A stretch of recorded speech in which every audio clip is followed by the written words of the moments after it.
All right, let's go ahead and start. All right, we'll call to order the GPAC meeting. It's a hybrid meeting for Friday, April 3rd, and it is now 1:05, 1:06. So I can go ahead and call roll if you like. please do. Paul Duncan? Nope. Kyle Bill?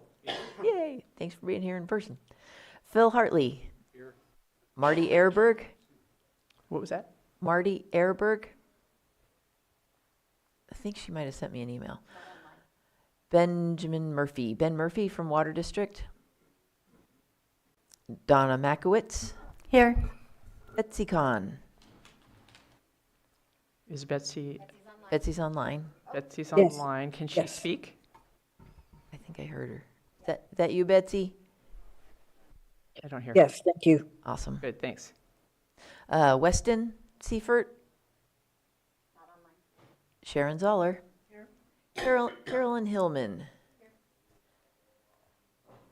Dan Terrell.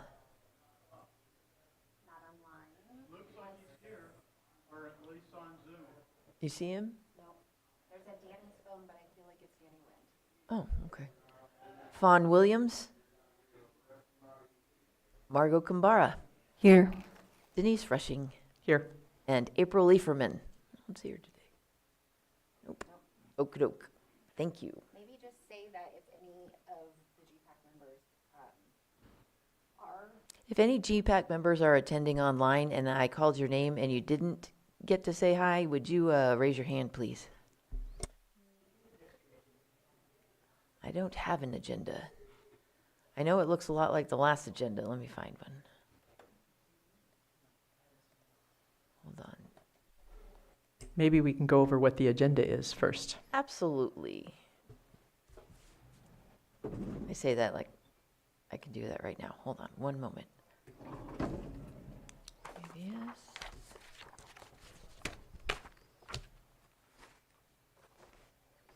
Nope. Hold one moment. I know it'll look like the last agenda, but today we'll be covering geothermal resources and noise elements. You have it? Yep. Excellent. Shannon's going to post it in the Zoom. Okay. And you want to go over what it is?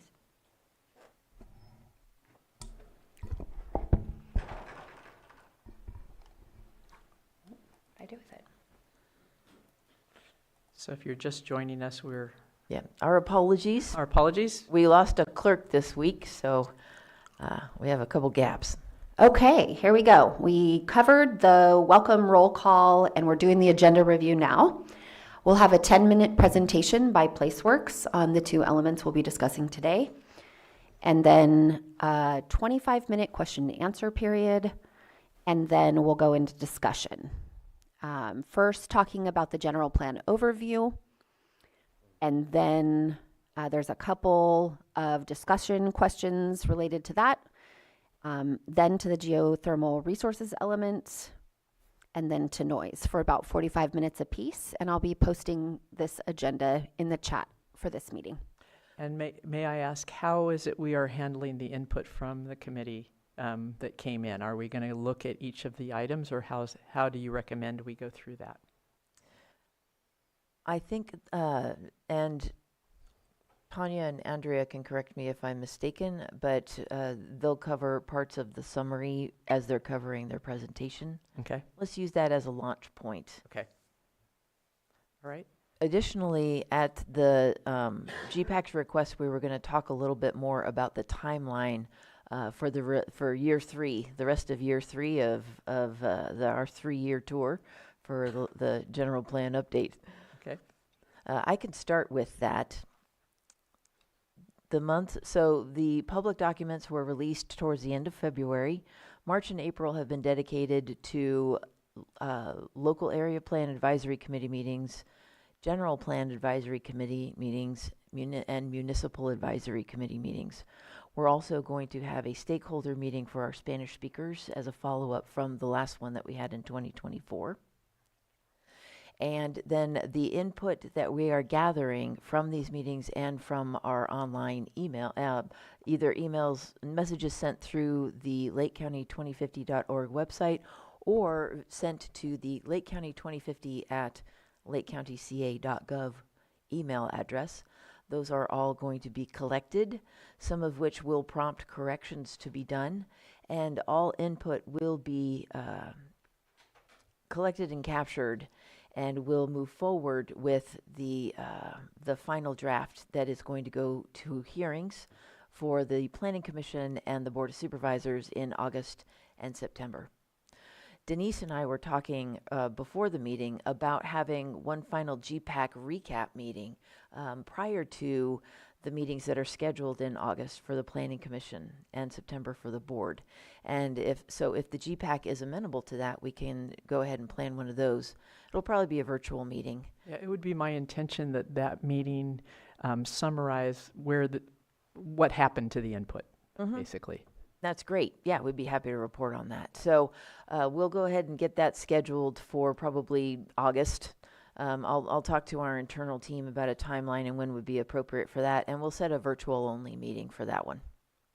And send an email out to anyone who is on our GPAC list, as well as anyone who voices interest as well. I don't know that we'll send out an entire email blast to everybody, but definitely to those GPACs, probably the LAPACs too. I'm kind of thinking as I talk right now, sorry. Okay. Now, at the end of this meeting, can we just look at the calendar for these meetings briefly, just to see how they unfold and how many more and when? Well, we Just to have one summarize more again. of these GPAC meetings scheduled for 2 weeks from today, and that is to cover the health and safety element. And that should bring us to a close of GPAC meetings unless there is discussion and a necessity for another meeting. May I just ask, that was going to be virtual, or is that going to be here in the chambers?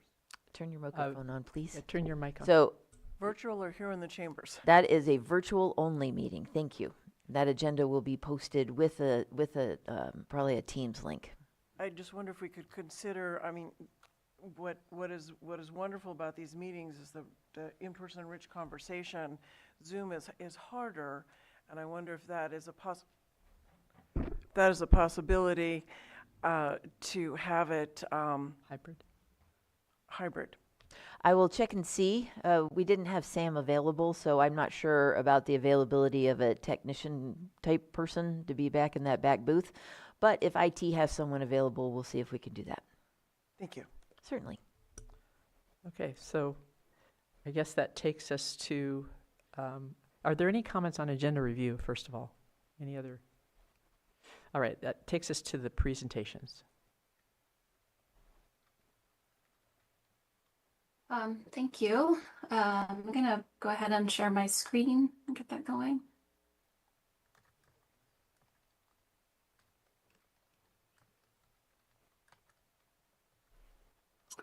Okay, so my name is Tanya Sundberg. I'm a principal with PlaceWorks, and I think you all know we're working with the county to prepare the general plan update. I just want to also say thank you to all of you who have been doing the review of the general plan and for sharing your comments with us in the survey. So what I'm going to cover in this presentation is really just a kind of summary of each chapter that we're going to be discussing today. It's going to be a pretty brief presentation.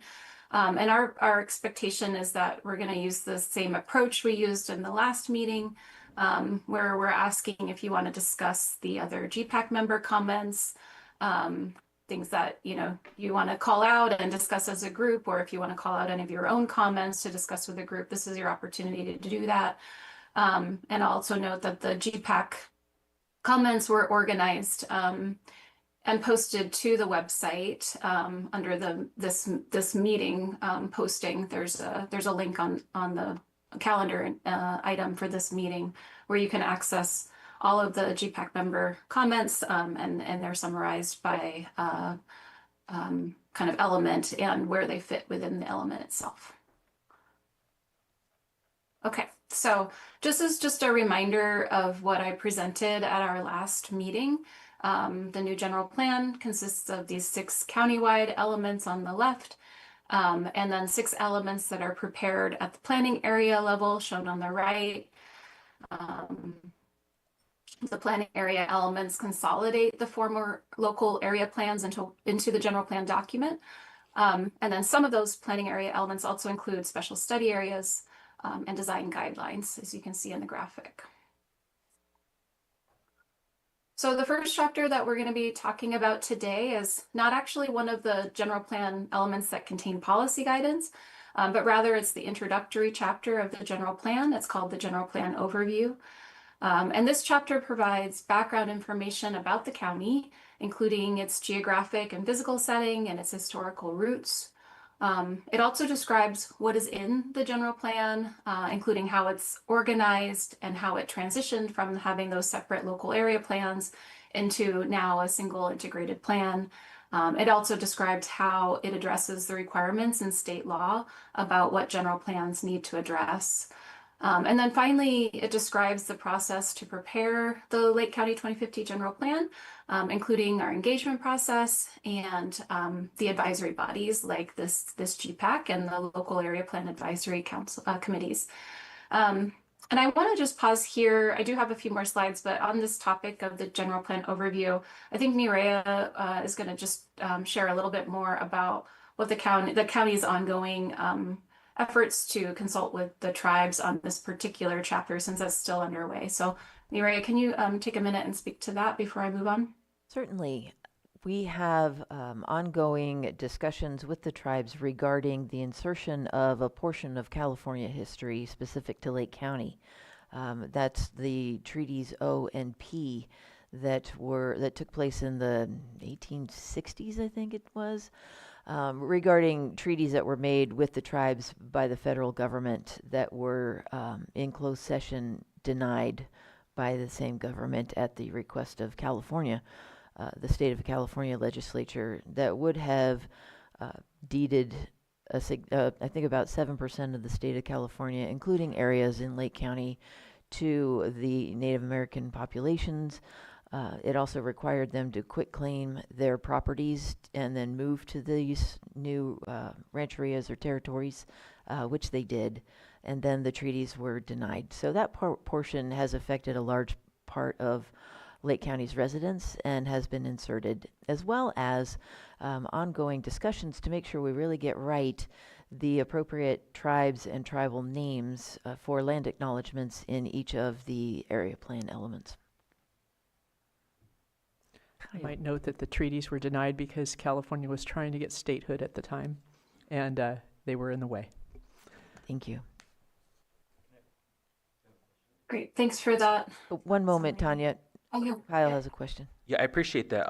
I do appreciate that there are broader discussions happening in that. And I know in there is a map that kind of outlines those land designations if it were to be ratified, which I think is good because it does kind of give more context to the land that was ceded over in those negotiations. I would suggest if there's an opportunity for a map to reflect all of the tribes in those areas, because even in the map where you see the lands that were going to be designated for tribes, you don't know which tribes those were traditional homelands to. So I think it's really valuable in telling that story, what tribes occupied certain land areas, because right now you don't see that. You just see kind of what current cities and communities are in that map, but we still don't see tribal, like, for example, on the west side of the lake, or the east side of the lake, we like the southeastern, you have Elam, Khoi, Kamdot, all of those traditional villages that might not have federally recognized or don't have land base anymore. It's really important, I think, to map where those villages occupied so that people have a more context to that history. So it's my understanding, and I appreciate that comment. Thank you. We'll definitely note that. In the conversations that I've listened to at the Tribal Historic Preservation Officer meetings, there are a significant number of tribes that I think instead of putting on the map, we could probably list what was included in, or the tribes and villages that were affected during the treaties O and P. But it's a pretty big list. But we can work with the TIPOs and the tribes to see if we can get as comprehensive as possible. But also note that it seemed as though there were still ongoing discussions regarding villages too. Yeah, I think it would also be helpful if the tribes are willing to do that for planning commission purposes as well, to be able to have something to reference to as far as cultural sites or village sites. I think it might also be helpful for the public to be aware of that as well when we're hearing those conversations at the planning commission level, to kind of hear, because I think there's a misconception that we're only confined to the 7 federally recognized tribes, but we have to understand that there are other villages that are no longer recognized, but still have still need site protection and cultural preservation in those areas. So I think a map might be helpful as well as listing, but definitely just kind of a visual for everyone as well. Yeah, we've Noted. sort of launched Thank into you. discussion, and I'm not sure you're done presenting yet. I want you to hold your Thanks. comment for a moment. Are you, I'll give it back to you to give back to Tanya. Thank you. all right. I'm sorry. Hold that comment and we'll It's open kind it of all. relevant to what we're talking about, so.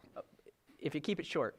I'd just like to comment that we could have street names named for the tribe. Because in the city of Clear Lake, they just named one of the streets Corporate Way. Got it. And it's like, let's use the tribal names. Thank you. Corporate way. There you go. Just what we want. Okay. Tanya? Okay, great. I'm going to move us on to the next topic for today, which is the draft geothermal resources element. So this element provides policy guidance to support the efficient, sustainable, and safe use of the county's geothermal resources. And it does that through policies and actions that are organized around these goals that you can see on the slide. So that includes policies and actions that promote research and innovation to optimize the use of geothermal resources, policies that provide well-defined and consistent geothermal planning processes, and that ensure geothermal resource development and operations minimize impacts on the environment, support healthy and safe communities and a high quality of life, protect water quality and supply, and protect air quality. And the last element we're going to discuss today is the draft noise element. So this element identifies major sources of noise, like the airport you can see on this photo, also noise from things like recreational activities on the lake and construction noise. And it also addresses roadway noise from vehicles, which is one of the major sources of noise in the county. It includes a series of maps that show both existing and expected future noise levels along major roadways. And we could estimate that based on the allowed land uses. And then it also includes land use compatibility standards for noise and those specify what levels of noise are acceptable for different types of land uses. So there's a lot to it, along with a set of policies and actions that protect the community from exposure to excessive noise. All of those policies and actions fit under this one goal shown on the slide, which is to promote an acceptable noise environment in all areas of the county. So I look forward to our discussion on these. I'm going to stop here and stop sharing my screen, and I'll hand it back to Chair Rushing. Thank you. Okay. All right, so now we open it for a Q&A. I guess we'll go element by element. Is that what you would recommend? And let's start with the overview. And the Q&A is for the presenter and also, I guess, for the authors of the draft on this element. So let's talk about the overview first. Are there any comments or questions? Let's start with questions from the General Plan Advisory Committee on the overview. Margot. Thank you, Madam Chair. Margot Kambara. Not so much a question, but this is a comment that I got from several residents in Scotts Valley, and that is the readability of the general plan. It's a challenge. There's an opportunity for this document to be a very useful tool for the next several decades, and it would be a shame that it was relegated to a dusty shelf because it's hard to read, or it's using jargon, or it's a little bit too plannerese technical. So if we can just use basic common sense, simple or a sentence structure, break text into paragraphs, that'd be great. I think that's a simpler fix than anything else. Thank you. I noticed that you did have one question in your comments, and that was, were GPAC member written comments incorporated into the draft? We had written comments some time ago. Yeah, and I know a few of mine were not, so I just made the comments again. But were those incorporated in the draft of the overview? Actually, that's the geothermal element. No, this is the overview. You've got it labeled wrong. Yeah, so for the overview, were our comments incorporated yet? I'll defer to our PlaceWorks team regarding the writing and integration of the input that came from 2024 into these current drafts.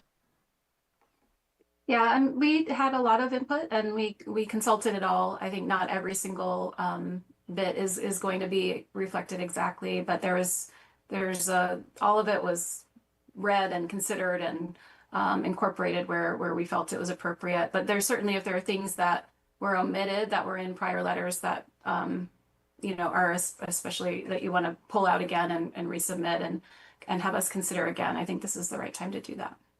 Okay. Thank you. Yeah, I just want to, again, just make sure that it's on the record that, when I joined, I did submit an example for there to be a tribal element to be added to the general plan to ensure that a lot of the questions or concerns that I think in process might come up as regard to engagement with tribes and consultation with tribes. So I did want to just mention that I still would strongly like to see and just making sure that it's on the record that there be a tribal element added to this. I don't know if we're at the point where we can't, but there should be a tribal element added to a general plan. That when you look at each of these elements, there are tribal processes, I think, that should be honored, and there should be engagement, even with naming of different areas in the community where there could be some engagement with the local tribes. So I would just say that I just wanted to make that clear that over a year ago when I joined, I did provide some template language for a tribal element, and I would have liked to have seen that being incorporated because we are looking at 2050. So I think it is very important that be included, and just wanted to make sure that I expressed that. Thank you. I put my comments actually in this document, but I do want to highlight that in 2024, I asked that we also mention Mount Canocti in the overview, as it is sacred to the tribal peoples and its center, an iconic center to our county.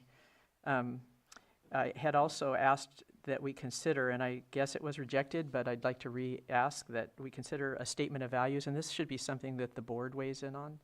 That we, the GPAC, give them a possible statement of values. We talked about it, I think, a lot at the beginning, and I haven't seen it in there. And maybe I missed it, but it's not in there yet. So just preserving, the kinds of things that, the reason we have a plan. Mm-hmm.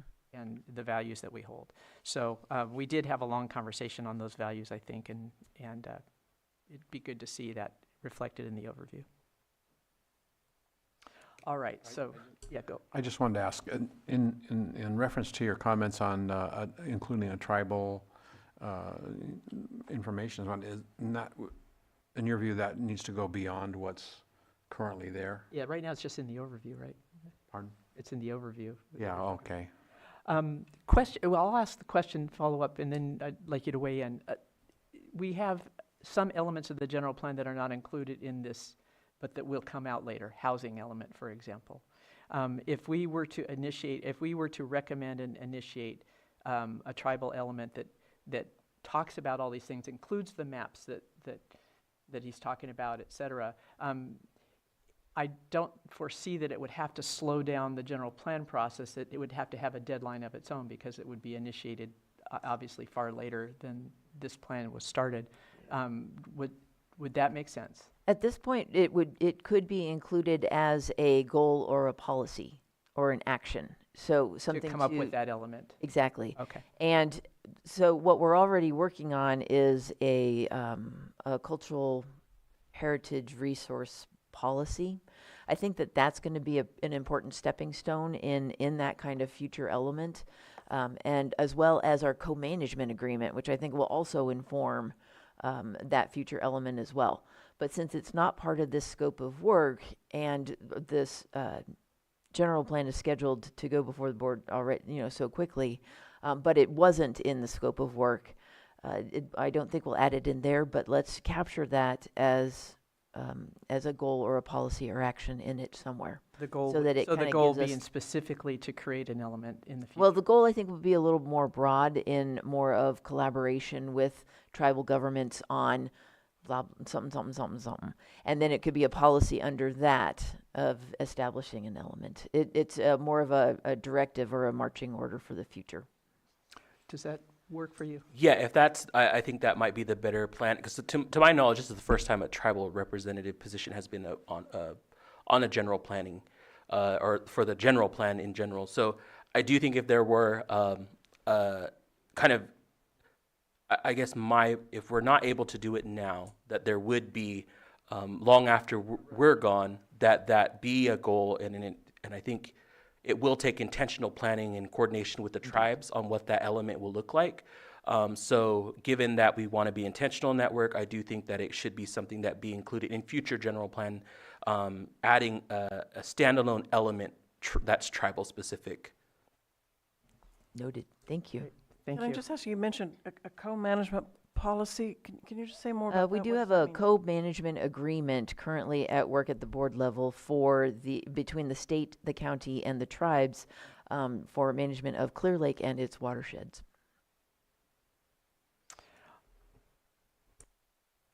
All right, I'm going to ask a process question. So we're now in the Q&A for the presentation to get questions answered, but I think we're sort of devolving into a conversation. So let's open it up for questions that might still exist on any of the items presented, and then I think we should structure the conversations around each element. Does that make sense? I defer to your classroom management skills, yes. Keep the meeting right. going. All right. Are there any more questions specifically, not comments, questions about the presentation or about, anything that might have been confusing as you went through this process of review? Can I just note that Betsy has her hand raised in the Zoom? Okay. We have one person that's approaching the mic, Betsy, and then you're on after that. So go ahead. Thank you. Been a long time, year and a half, I think, since I stood before you folks. My question is that when you guys first talked about reconvening a meeting of you guys, and then the meeting was then set for August, which seemed to me was the date of the Planning Commission and the date of the Board of Supervisors. And just in hearing what you're saying here right now is that there's a lot of stuff that still may not got included in that draft that you may want to change. That having it in August, that doesn't leave much time if you find out in August that Half our comments were something missed. got overlooked. Yeah, Yeah. and I think that date, you guys might want to consider that date in June or something like that. That's all I have. Thank you. We can take that internally for the internal team for when the drafts will actually be ready. Yeah, you give us a schedule little it after time. that. Yeah, give us a little time to digest what the draft, we need That's to fair. digest the draft, we need a chance to look at it and make sure that our comments were either included or excluded, and then have the conversation about the rationale. Fair enough. All right, Betsy, you're on. Well, I'm going to violate the rule, of course, right off the bat, because I could formulate this as a question, but I'll just leave it as a comment. In the previous meeting and in failed communications that I have not been able to succeed having answers to from CDD, and my own inability to organize around this, I have raised the questions about integrating issues that are discussed in the plan. We talked at the last meeting about, I think Denise, you mentioned the fact that there was a land use element in the previous plan. I think there are some large issues with the way the plan is put together. to the subject of tribal comments, there is, in each of the planning area sections, there is a specific reiteration of tribal concerns or presence in each of those area plan things. But I'm concerned that we're not really tackling the structure of this well enough, and I thank you for letting me comment. We'll just go right ahead. Thank you, Bessie. And We have one more comment on Zoom. 1 second. Maria, question, when we gave the input that said there needs to be a land use element of the general plan, even though the land use is covered in all the area plans, I understand that. And I saw the presentation last time that said the rationale why. But there's so many things in common in all these area plans that could be pulled into the land use element as it was in 2008. Has the committee, or has the team considered that? And did you reject it, the idea, or accept the idea? That comment has been noted in a few different meetings, but we have not had the time to actually go over all the comments and either accept them or reject them yet. We're Okay, kind that's of a in the pretty thick big one, of as it's a input struc- gathering. That's a big one because it's structural, obviously. Indeed, Right. yes. Okay. It would have to be, we'd have to also evaluate it in light of our timeline, since the timeline is firm. All right then. That's not good news. No, it's not, but we've known that for 3 years because it's ARPA. It's ARPA funds that have to be done. So this project needs to be done by the end of this year. Okay, well, I could pull out the land use element if you would like. I didn't For say it was going to be denied, just saying Okay. that that's sort of the filter that we need to view all of the comments. All right, thank you. Sure. We do have somebody online, is that right? We do. Who is? Sterling, go ahead. Hello. I'm kind of confused. Can I comment on the geothermal right now, or do I need to wait until you guys? finish? Sterling, could you wait for just a moment? Do you have any questions about the geothermal or questions about the presentation so far? Yeah, I guess my question about the presentation, I've already mentioned this once before. The National Weather Service as of April 16th of 26, has rezoned Lake County. And in my region, we are zone 120, which is one of the most fire hazard areas, wind prone areas for the whole county. We need to make sure that we kind of use that because our county is actually a really fire prone area. And then that can help us get certain grants for places like Spring Valley that don't have another way in or out that's super fire prone. So I believe that's something else that we should really be adding to Sterling, this is that in general- the form of a question? The question is, are we adding that? Yeah, are you guys thinking about adding it? Yes. Thank you. I think at the Earth meeting where Sterling first made that comment, I requested she send it in via writing through an email. But as I just told you, we have not had time to actually make decisions on any of the input. We're really busy gathering that input right so now. that's there's a common theme to the questions, and the questions are like, have you taken my input? Yes. All right, got it. Question? Actually, I think I have an answer. Correct me if I am wrong, but the general plan can be amended up to 4 times per year. And I have a proposal that I am preparing that suggests that since there has to be a progress report turned into the state of California on the 1st of April every year, that between February 1st and April 1st, we have some open comment. And we actually review it once a year. Great. Go ahead and state your name, by the way. My name's Stephen Walski from Thank you. Clear Lake. Yeah, thank you. All right, any more questions? Then we can move into discussion element by element.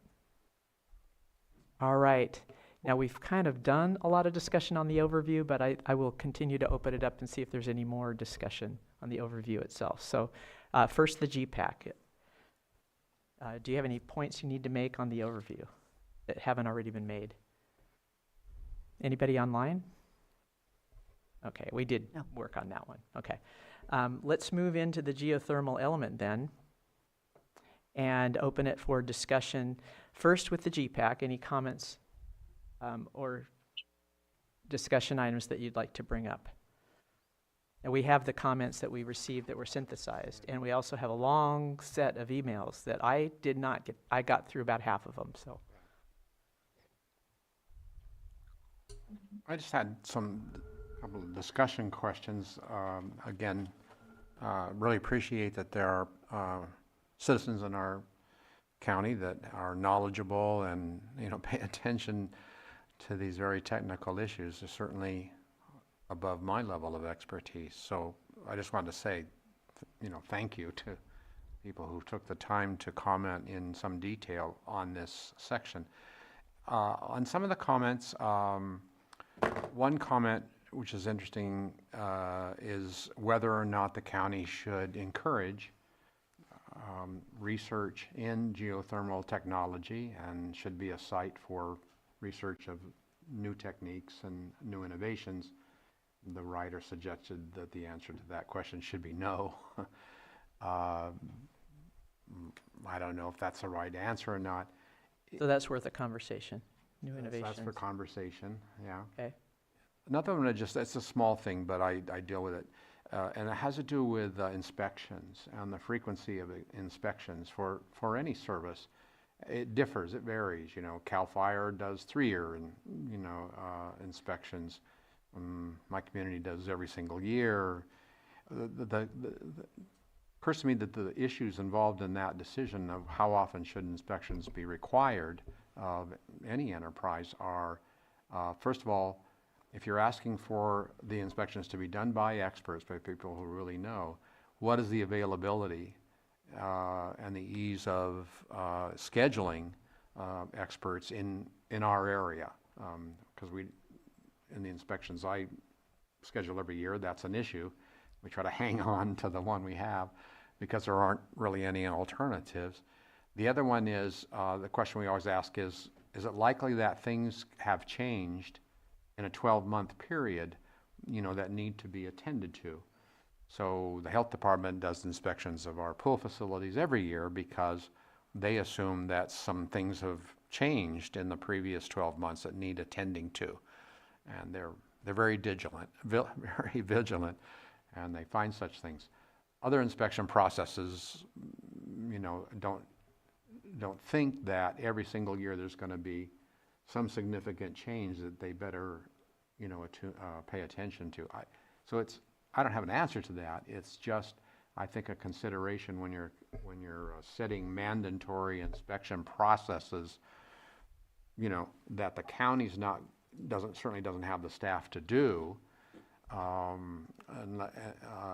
maybe they do or maybe they don't. But it's an issue in this county of, do you have the ready availability of experts to fill that mandate? Otherwise, what happens is they get delayed. Oh, well, we weren't able to get that, so we're delaying this inspection for this many, So should it be 1 year, We do 2 perform years, 3 annual years? inspections of the geysers. We do perform annual inspections of the geysers just through planning division. I know air quality also has they have their different expertise Right. and their focus. So there are ongoing inspections And those are all throughout the paid by year. the industry, right? I mean, like the Oh, city yeah. of California has an elevator inspection, and we have that one Yes. elevator at the They- castle, right? Okay. You have to go through it, Mhm. and you have to pay for it. Yes. Okay. And So you're- and they ship somebody from Sacramento to do We probably couldn't tell you how to build one of their machines, but we can look at the use permit and the conditions that we're responsible for and see if So they're your being response done. is that, to that input that I read, that's standard, that's already standard practice? Yeah. Great answer. Sure. Thank you. I will add a caveat, though.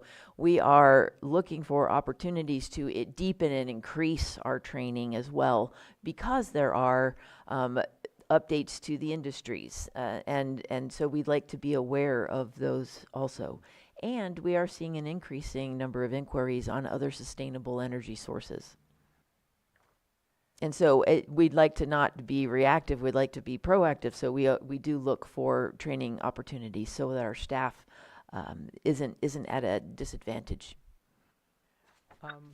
As I look through the geothermal comments, there were a number of things that came out that looked like they would be good discussion items. One would be setbacks. One would be the concept of the energy policy that does not yet exist. I mean, suggested or incorporated somehow into the plan. And another would be the use of the roads issue, the use of roads, quote, and trails. And I think there was sort of an objection to trails being used as roads. And then the strength of the language that came up in a couple of circumstances, the strengthening the language. The 2008 plan had some stronger language in terms of shall versus may kind of things. Are there any other areas of discussion that we should have as a committee? You had the environmental. Madam Chair, Donna. Yes, Quitz. Donna. If a lot of the outreach that I receive are strongly against any setback changes, keep them as they are, or maybe even strengthen them. And it was pointed out that the word animals was only mentioned one time in the 14 pages. So we aren't really looking at how everything geothermal is affecting our native Wildlife. animals. So you're okay with setbacks being a conversation that we have? Yes. Any other areas of conversation that are key to this? We have Sort of Betsy Kahn online also with her hand up. Yeah, Betsy. Go ahead, Betsy. Yes, I just want to reinforce the mention that you made, Denise, to the need for an energy policy. Geothermal is just one form of energy, and the Board of Supervisors, and I believe Director Turner knows how many different alternative ideas have been brought forward just this year alone. And I think we need more than just geothermal. Thank you.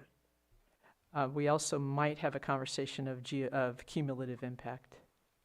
And the thing to keep in mind with geothermal is that if you've ever been through a geothermal region, you know that those people living there are living in an industrial zone, basically. And it may not have been one when that first started, but it certainly is one. And that causes all kinds of the problems that industry would cause. All right, so why don't we go through these one at a time? Why don't we start with setbacks, since you brought it up, Donna. Conversation of setbacks. 2008 had a pretty strong policy on that. Yes, and everyone seems to agree that that should be kept in place. This seems to weaken it a little bit, and it's open to interpretation. Could you point out exactly where it weakens it? I'd like to take a look at that language. I will look at that in just a second.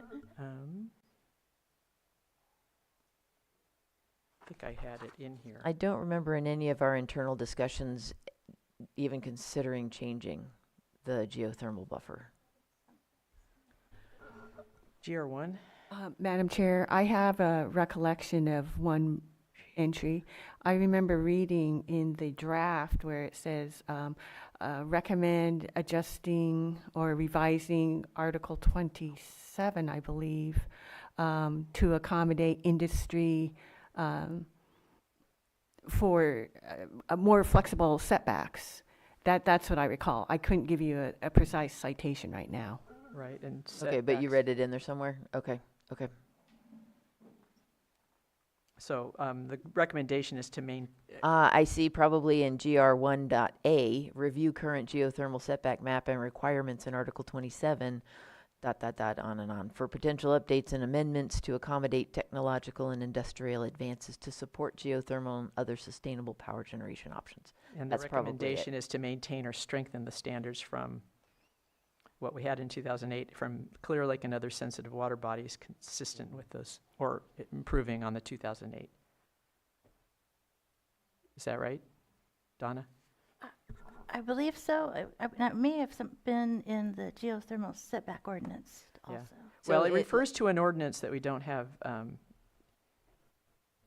That could change too, but So goal policy. GR3 also is geothermal resource development and operations that minimize impacts on the local environment.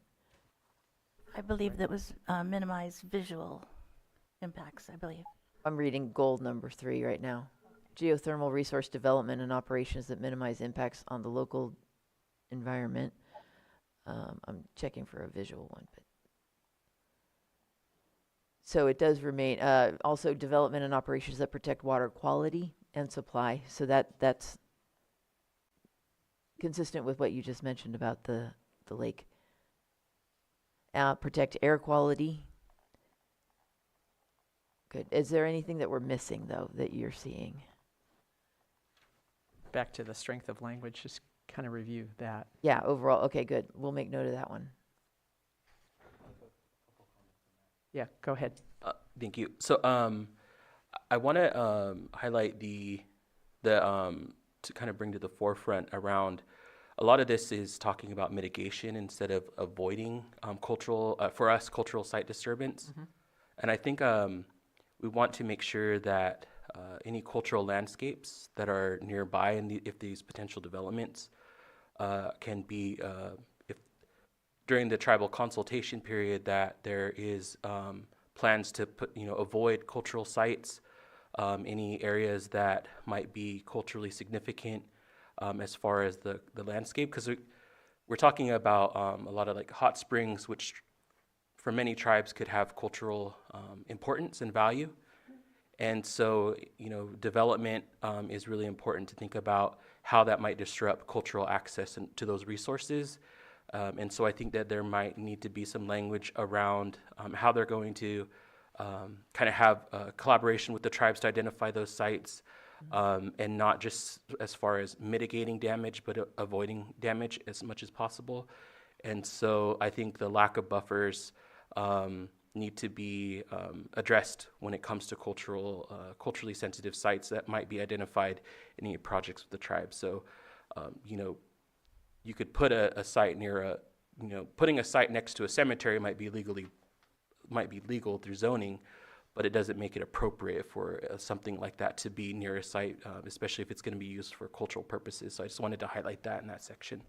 So goal number 2 does state well-defined and consistent geothermal planning processes that involve collective participation of residents, tribes, industries, and public agencies. I would think then this would be a good place to insert a policy that talks about pursuing early and ongoing collaboration with tribes in order to avoid and or minimize impacts in future development, something like that. I think that could be. I also wanted to see how the co-management agreement might play into that. Is there going to be any kind of overlap in that? Co-management is specific to the lake and its watershed, so it wouldn't cover geothermal. Okay.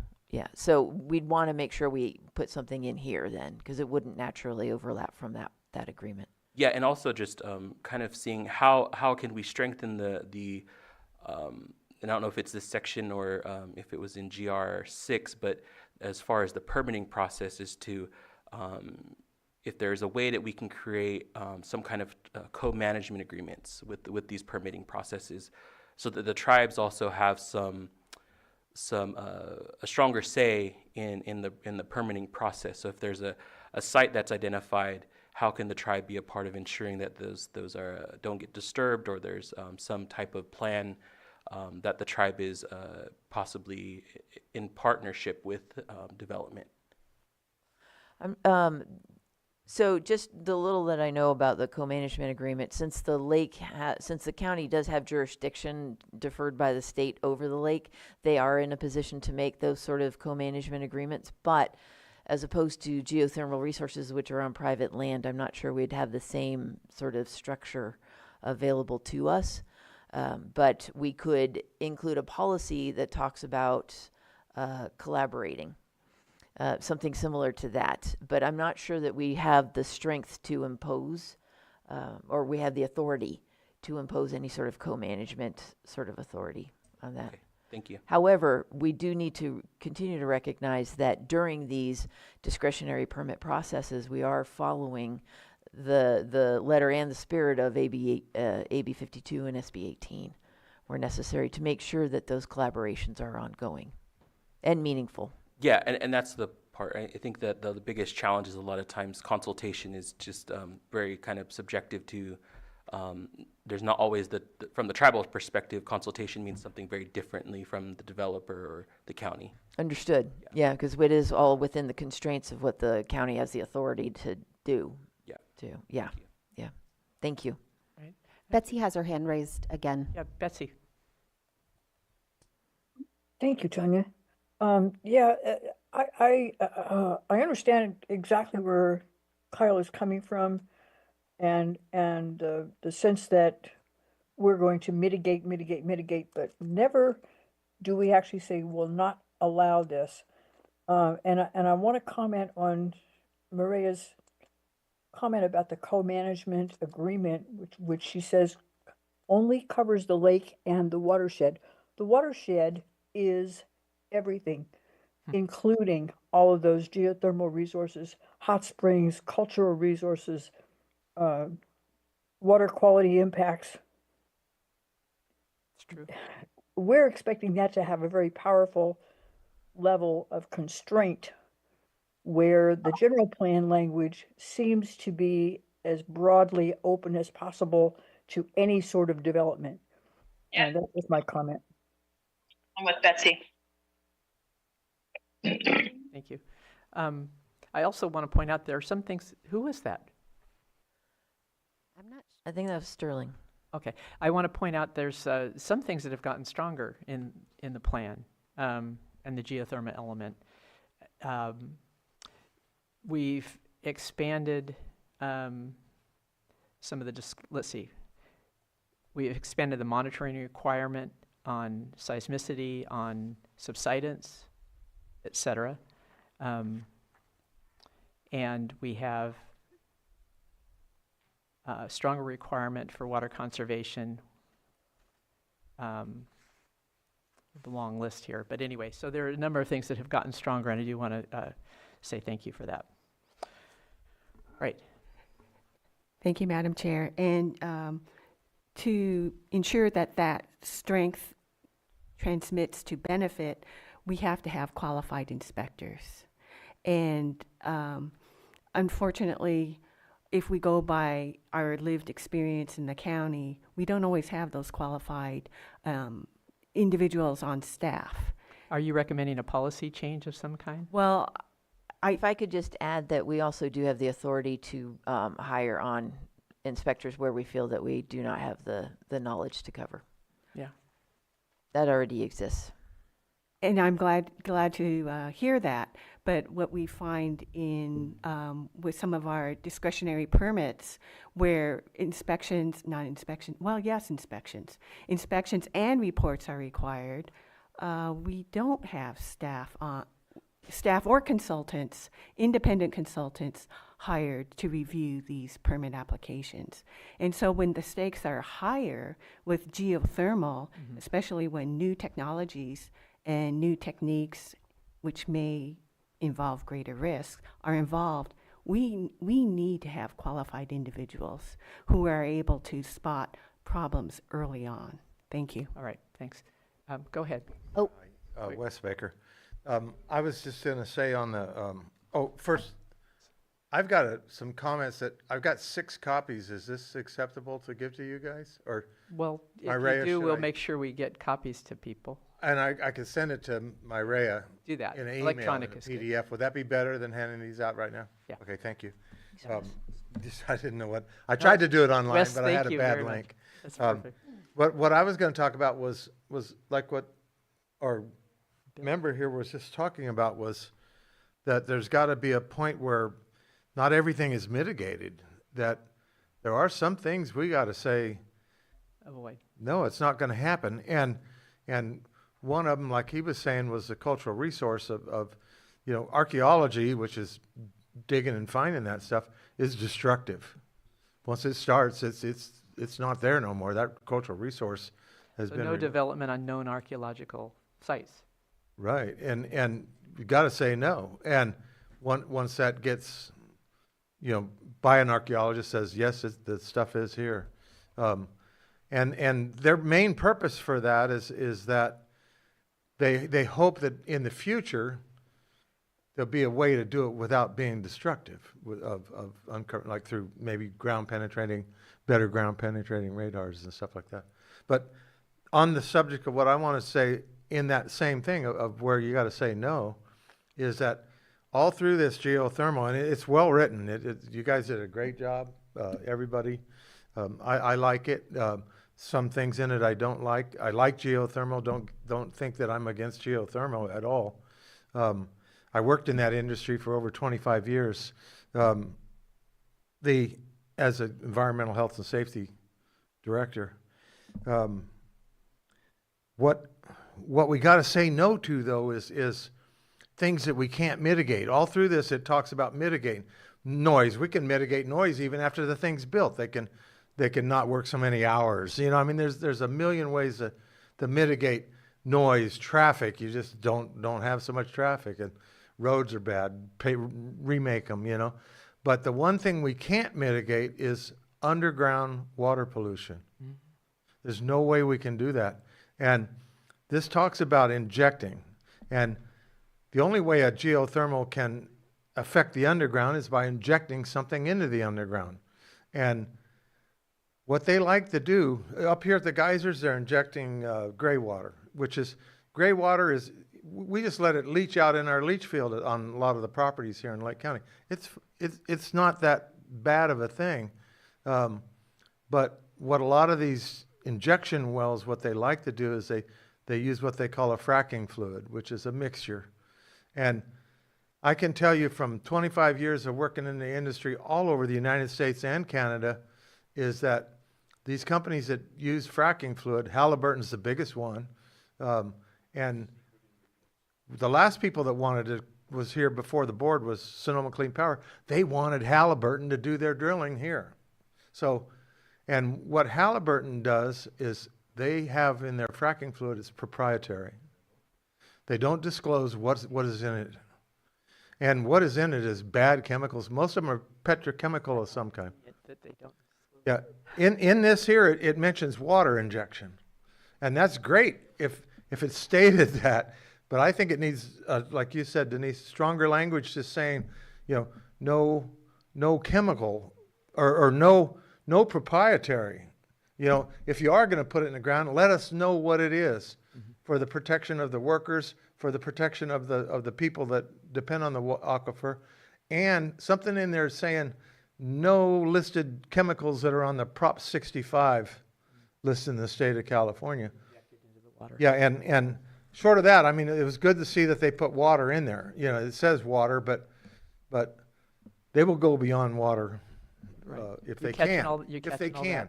It's just to prevent the bad actor. It's not to say no to everybody, but and I'm not, you know, we don't need to discriminate against if the Canadians want to come down here and do it. You know, I mean, they're completely different than Halliburton, what they do. And it'll just let them know that we got rules here for the protection of our aquifer. Our lake is bad. We're trying to clean it up. We can't clean up the underground. That's right. We can't. Thank you, Wes. That's a good point. Chair Rushing, if you have it open to the public, I've got 2 hands on Zoom. Okay, one moment. Let's go back to. Sorry, yeah, I just wanted to thank you for making that point. That I think that's the point that I'm trying to make from a tribal perspective is there's no way that you can mitigate those cultural damages. Once it's done, it can't be undone, especially if it's a spiritual site that is going to be disrupted. There's no way that you can mitigate those things, and we're still feeling the cultural disruptions that we've had with the health of the lake. There are certain ceremonies that we would do, bathing with the water, using the water.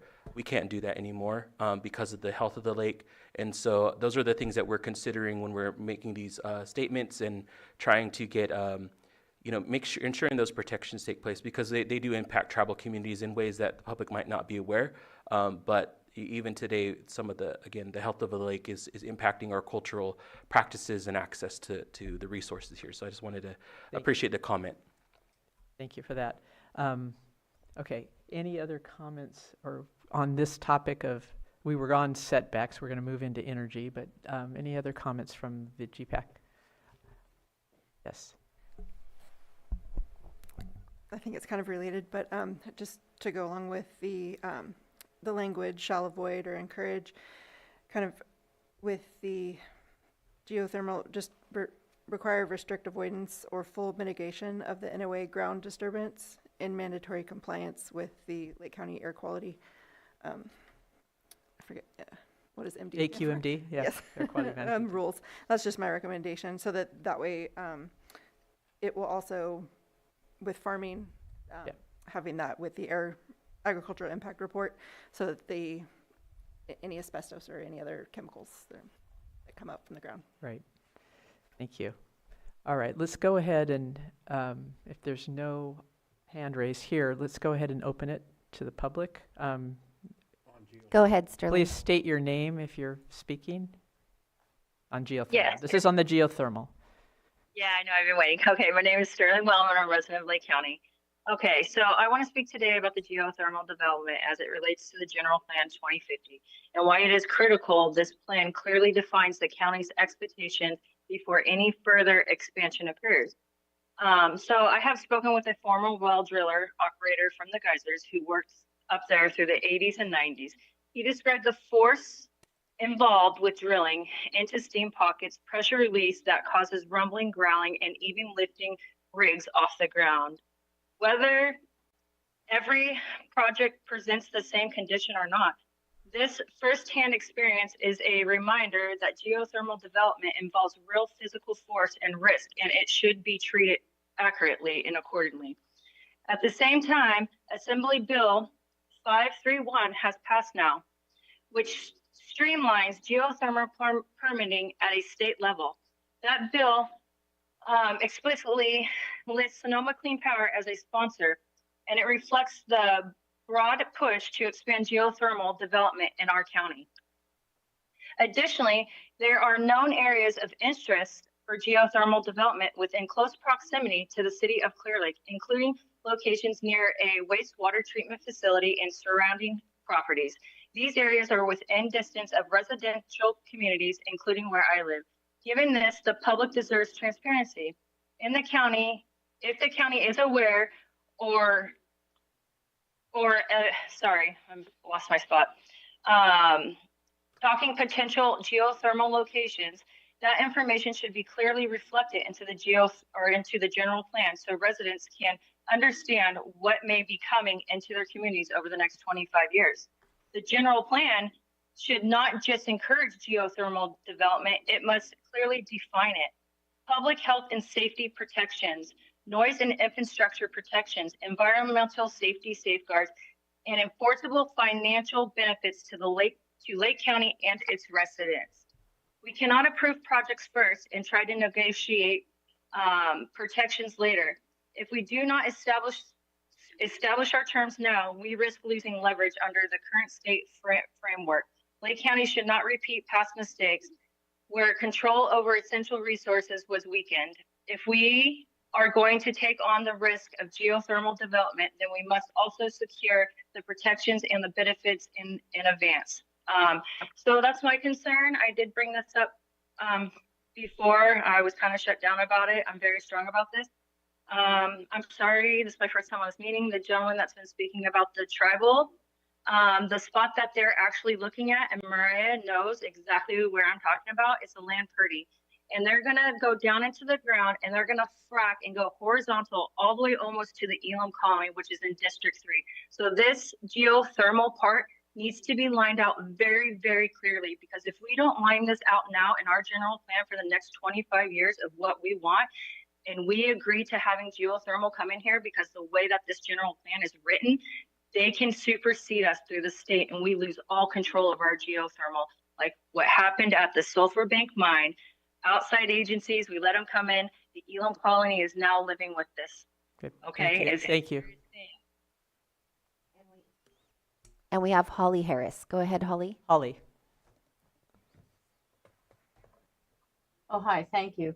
I'm not actually sure. We started talking about the GR 1.A, which was review the current geothermal setback map and requirements, and for potential updates and amendments. And I'm not sure where what actually came from that discussion. Yeah, we're sort of in the middle of that discussion. Would you like to make a point about setbacks?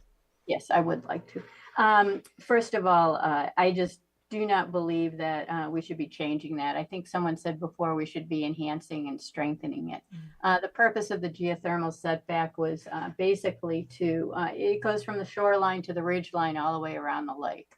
And we talk about various things in GR3. It's minimize the impacts on the local environment, GR 4.1 says prohibit geothermal operations near residences, commercial resorts, or sensitive receptors, which is certainly there. This is not an area that was called out as being a high potential. It's not an area that was called out on the geothermal resources map. And if we look at some of the things that are in the area plans under open space and conservation, we have a lot about preserving and enhancing views from and of the lake, scenic view sheds. We also talk about in this entire element, the health and safety hazards that are going on.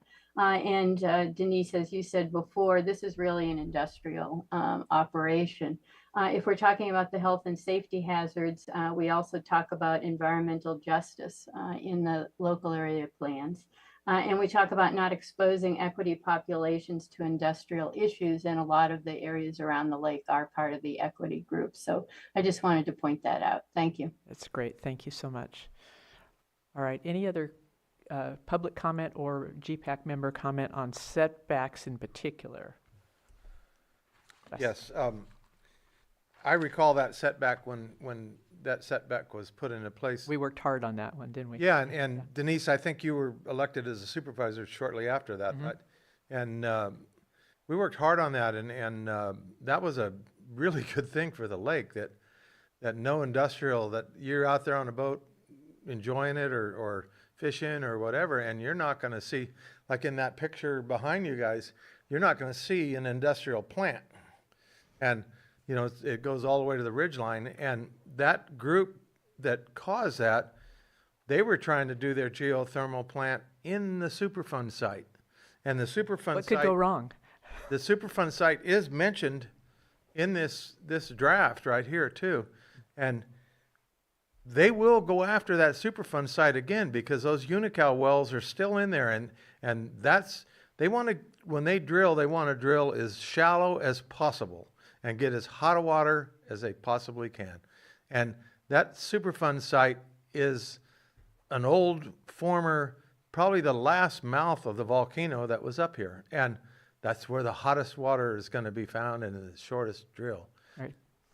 And we probably need to say something in here that until that's cleaned up, there's no geothermal going to go in there. Yeah. Thank you. Thank you. All right. Shall we talk about energy policy? And I don't want to talk about energy policy, Margot. I want to talk about how we look at this general plan in light of the fact that the board has said they want an energy policy and they don't have one. And I will make a statement about this. The board basically put on hold, if not rejected, Sonoma Clean Power's offer to offer us community choice here. Their interests were that they wanted to partner with us on geothermal. Our interests were that we wanted cheaper electricity, and that was an opportunity that has been deferred and probably won't come back, in my opinion, but it may. I don't know. The board in response said, oh, we need an energy policy. Years ago, we had an energy policy council that had a number of policies that we felt, including that we wanted as much localized energy as possible. So, but we don't have a standing policy that's been put in the general plan or is developed by the board or anything like that. And you've made some comments and some suggestions that we refer to that, even though it doesn't exist. So I want to first I want to ask staff, how would you respond to a policy that doesn't exist being pointed out in the general plan? Because there's an intention to have the policy. What would I love it. You'd love the idea? Let's make it a policy Okay. because with all the changes in technology and in the industries and the laws and where the support is at government, funding levels, we have an increasing number of inquiries for different types of sustainable energy generation. Mm-hmm. So an overall energy element would be an awesome idea. I have been mentioning it to different people, but it definitely gets stronger if it's included Okay. in the So general it's plan. similar to what we talked about with the tribal element, have a future energy element. Indeed. Okay. To cover as many possible sustainable energy options as possible. Do we need to have a discussion on this? Anybody want to comment on that? When you say future element, is it going to be incorporated? How is it going to come to fruition? You'd have to go through. It could actually either be a general plan element or it could be a policy, something that is developed that shows the direction, the priorities of the county. So a standalone. Could be, yeah. I haven't quite envisioned it like fully yet. Right. An element would be a long-term visioning document that would incorporate the community's feel, what the community wants to see, as well as probably discussing different types of sustainable energy options in a similar format to what we're seeing now. So did I hear that there used to be a policy? No. Oh, no, there was not. No, there was a policy council, and there were some presentations made to the board. The board board supervisors never directed an energy policy be developed as part of the plan. There is an energy ad hoc committee meeting that is meeting now, but it was formed by the board in response to the Sonoma Clean Power discussion. Right. Whatever that policy is, we want less expensive energy and we want it sustainable and renewable. So, Right, which doesn't necessarily interpret into a let's make an energy element right. result. Yeah. Yeah, Wes Baker, on that subject, yeah, and I was going to say just what Myra said, is that the board did appoint and it's mentioned also in this plan, is an advisory council on geothermal that was my understanding, I attended all the meetings, was that would be like a county energy policy along with the geothermal and stuff like that of who and does the county want to benefit from it financially or just the benefit of it being here, you know? And I would think those would be one of the same myself. That's just my thought. All right, thank you. All right. Are there any comments on energy policy incorporating it into the general plan as a policy or a future element? Good idea? Yeah, Margo. Okay. All right, we have a couple other topics on geothermal, but I'd like to move on if there's no big discussion on them. Is there a consensus on strengthening the language to be at least consistent with the 2008 plan and with certain elements? In relationship to? Well, it's pointed out in a number of spots in the comments. It's a long list, but maybe review them. It's already been strengthened in a couple cases. It's stronger than 2008 in a couple cases. All right, and let's talk about trails. There's a couple comments that emerged around trails and the geothermal element. Is there anybody that wants to talk about that or elaborate? It looks like they were consistent with one another. I didn't see any. I didn't review them, I'm sorry. Argument, okay. Wes? May I go back to just the strengthening of the language? Sure. And it should be quick. Is that at GR 3.3, it talks about at the end, at the sunset of the plant, when the plant no longer operates anymore, what do we do with this plant now that's here? In Nevada, there's several of them just outside of Reno that have been vacant and just sitting out there for over 15 years. These plants don't always work. And the people that invest in them don't always want to stay invested in them. So you're suggesting a bond? Margo Bond, suggested a bond. because what it says here, like it a just low number, says, though. it says at that GR 3.3, it just says, make sure there's financial assurances that there'll be a reclamation. There needs to be the strong word of a BOND in It there. needs to be a bond, and it Yep. needs to acknowledge that sometimes these sites close because the companies have gone bankrupt or out of the business, so they're not able to do what they said they would do in the beginning. They're not financially, you close down a thing like that, it's because it ain't making money. It's not making money, they already spent it, yeah. And then also in strong language, one more thing added to that is that, so when the plant, let's say I'm running the plant and I end the plant, I can't run it anymore. Obviously I would try to sell it, right? Or at least it's to someone else. Is that put a sunset even on that how long can I sit here with this plant saying I'm trying to find a buyer? Because we've got one up on Bottle Rock that goes through that process all the time. Yeah. And So a sunset on even on restoring the land to its prior use. right, to the, right. Got that, it. you know, there comes a point in time where it's not going to sell, and nobody's going Right. to want it. Thank you. All right.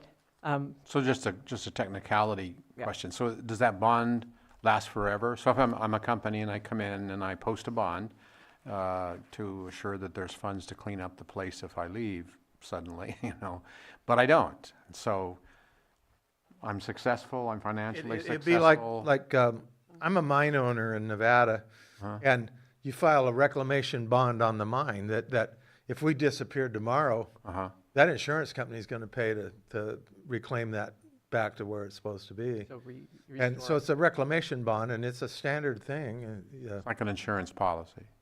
Yes, it is. It's not a cash bond they would put up. Okay. They would buy it from an insurance company. Yes, sir. All right. Okay. Let's, are we ready to move on from the geothermal element? Are there any comments beyond? I just had a couple, there's a question and some interesting proposals from some of our committee members. There is a proposal that, as it stated, that basically Lake County residents would have first call on locally produced energy. Yeah, that's actually part of the energy plan. I don't think we're not going to write the energy policy here. Oh, that's going to be, okay.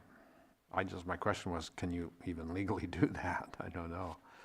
We currently have bonds for mines and geothermal permits already, and we do an annual financial assurance check as part of our inspection. Right, and those bonds are, in the 2008 plan, it says bond. So let's make sure it says it in the new one too. Cool. Okey-doke. I have one more, and then I'm pretty much done. Okay. And I think we're done talking about geothermal too. So just something to consider. I'm not saying this has to be done, but it's something to consider. Is that these plants also, they change ownership, and they change ownership a lot. And again, you know, Bottle Rock has gone through I think even DWR owned it at one time. Is that when there's over a 51% change in ownership, should the major use permit be reevaluated at that time or something? Because usually when new owners come in, they have new ideas. And they have new plans, and they want to change things around. And it may not be in conform with what was on the major use permit. Maria will probably answer this, but a major use permit, change in ownership doesn't trigger the change as much as change in plans. Correct. Use permits follow the land. They're not connected. Yeah, they to follow the ownership. land, not the. Not the ownership. Okay. Thank you. All right, let's move into the noise element. Oh yeah, come on up. My name's Norm Kimes, lives just south of Lower Lake. I can't keep quiet about this.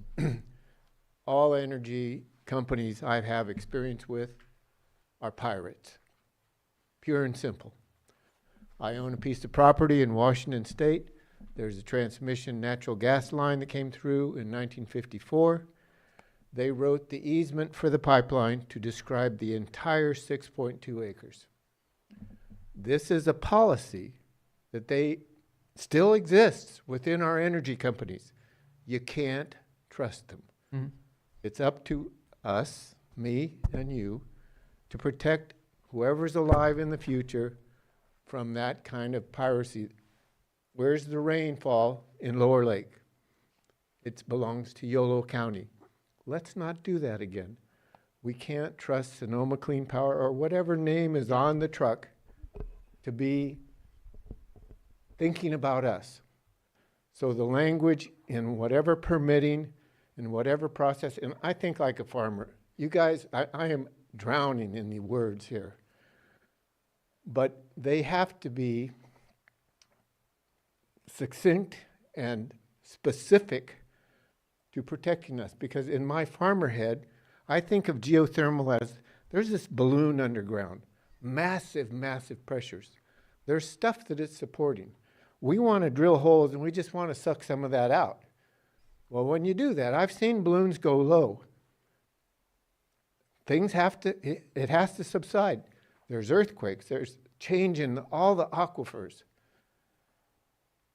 So I know I'm asking a lot. Impossible.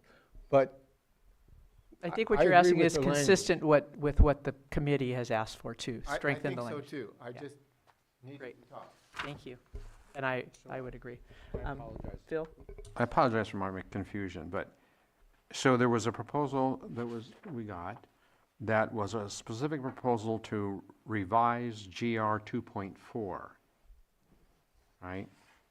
So that's, and 2.4 talks about encouraging cooperative exploration of opportunities for buying wholesale power to local agencies. A good idea. But the suggestion was we go beyond that and we require that county residents get the first right of refusal to locally produced energy. Right, I hear what you're saying. Okay. And my only question about that is, sounds cool, but is that even legally possible to mandate that a privately owned company share its product in a specific way, intriguing idea. I don't know the answer to that. I believe that's a topic of conversation in the energy policy. Yeah, I think we should, I think what we decided to do was defer that to the energy policy and not have it be in the geothermal policy. We're going to take out GR 2.4 out of this No. and put it somewhere else? Well, let's talk about that. The policy says, encourage the cooperative exploration of opportunities, providing wholesale power to local agencies Mm-hmm. from transmission lines constructed in their vicinity, as well as local geothermal energy distribution in the county. I mean, we could have a general policy like that. Margot was suggesting that we add this first right of refusal of locally produced energy. I mean, I don't know this is such weak language, encourage the cooperation. It doesn't really make that big of a difference at this point. Right. But I guess I'll ask staff if you want to clarify. I just put a big question mark by that. I don't know what it means. Nope. Why it's in there. Sometimes some of this language is vague, even though, like, encourage doesn't mean that we won't ever move forward on it. It's not meant to be unenforceable. It's meant to be a guideline so that when we have an opportunity, we can do it. Oh, so we could say something like, look for opportunities for Lake County residents to have lower wholesale energy costs. I love that. Yeah. Okay. Yeah, that's. Look for opportunities. Yeah. Seek, And that's investigate. what I was looking for Oh, we was, solved Yeah. it. There we go. was a Yeah. legal Seek question, opportunity. yeah. There. Now we have action words. We're getting good. We're getting better. Yep. I can see Sharon nodding her head. We got that same message in a different plan. Yeah, it's all aspirational. Yep. All right. Wes. Yeah, just wait, one hold more, on was a that second. Margot. if you want it for Lake County, if you want the Lake County to have that opportunity, I believe you should say Lake County, because if you say local, DWR is local. Got it. This is the state of California, and they want Okay. as much power cheaper than PG&E as they can get. Got it. Margot, you had something you wanted to add? Something in general for this section of the geothermal resource is that there are some assumptions that are unspoken here. It is assumed that we have a solution. It is assumed pretty much that we're going to go with a CSA, or CCA, sorry, CCA. Oh, I don't know. I don't Okay, assume that. I don't okay. assume that anymore. I mean, even though most of the state has done it and their ratepayers are benefiting. But when I was reading this draft, I definitely got the feeling that, oh, I'm being steered. That we are definitely, there's a direction here. So what I would suggest in general would that let's not assume that we have an energy policy solution yet, or if we do, let's be upfront about it and say, here are our assumptions. Okay, you want to make a list? I could have one ready for our next meeting. How's that? Good enough.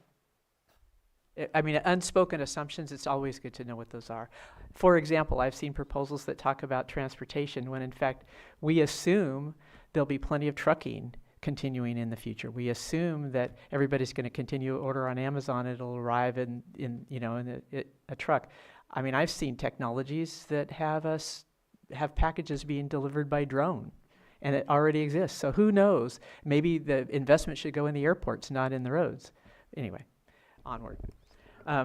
We can do move? have one hand on Zoom. We have a hand up on Zoom. Who is this? Sterling. Go ahead, Sterling. Sterling, what do you have to add? Not kind of add, but maybe add and ask. So with the general plan, you guys keep talking about an energy policy, but an energy policy would go along with the geothermal resource element inside this also. So my question would be, wouldn't it be better for us to be safe than sorry to make sure that this is included in there in our general plan? Because the general plan is also going to give the general public a general outview of what's going to be happening in the next 25 years. Yeah, thank you. All right. I'm trying to take notes and I kind of missed the She was suggesting that suggestion. energy policy be part of the general plan, which I think there's an option there, that it be a policy or that it be I have a new note element in the general plan. that we discussed adding a goal or policy to have an energy element in the future. Yes. But at this point, Yes. we wouldn't have Similar that. to the tribal or the cultural resources. Correct. All right. Shall we move into noise? Okay. Hearing no objection, let's talk about the noise element now. There were a few questions, but let's move into comments about this and conversation. Yeah, Phil. I just want to at this point, make a general comment when we're going from one section to another. And I just want to say that I really appreciated Sharon's work on what she calls aspirational language. I love that term. That's great. That's something I've been wrestling with for my whole career, working with colleges and universities. Same issue, is do you really have a plan here, or do you just have a bunch of aspirations, And I think there is a difference. It is a significant difference. And I really would, as we move towards a final draft, that wherever we can, we as she suggested, abandon the aspirational adjectives and adverbs in favor of action words. Action words are things that, real goals, real plans are things that can be measured, quantified, and then, as it's also been suggested, we will move back towards a more accountability model where then these plans are assigned to particular agencies or processes within a given agency, and even to community agencies. I think that's important, so that we move back towards kind of this, here's the plan, here are the objectives, and here are the activities of that objective, and here's going to be whose feet are going to be held to the fire to see, at least provide leadership to see that those things are done. But I just wanted to compliment my fellow board member and lend my support to that kind of perspective on the plan in general. Right, and I'm not sure I saw any in the comments that came through that I saw. I didn't see any major topics of disagreement. I mean, one thing we talked about was avoidance rather than mitigation again. And, lean toward avoidance as opposed to mitigating. But are there any topics we need to, you saw the comments, are there any areas that we need to discuss where there's disagreement? We did not note any disagreement in the summaries. I didn't see it. Right, either. not in this batch. Okay. All right, well, I'll open it up for comments then, if there's anybody that wants to sort of emphasize their point. I noticed that there were the airport compatibility policy, at least as I saw it, was dropped. And so my wonderment is how that's being addressed for the county for the import for the airport. Where does that live now? Are you talking about a specific plan, or did we not discuss air noise impacts from air? Well, just so I understand what we're talking about. N 1.6. Let me pull that up. One moment. To my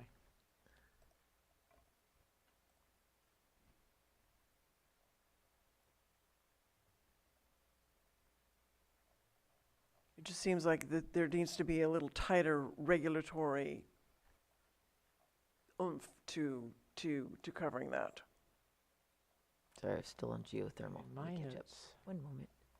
I'm looking at my notes on 1.6.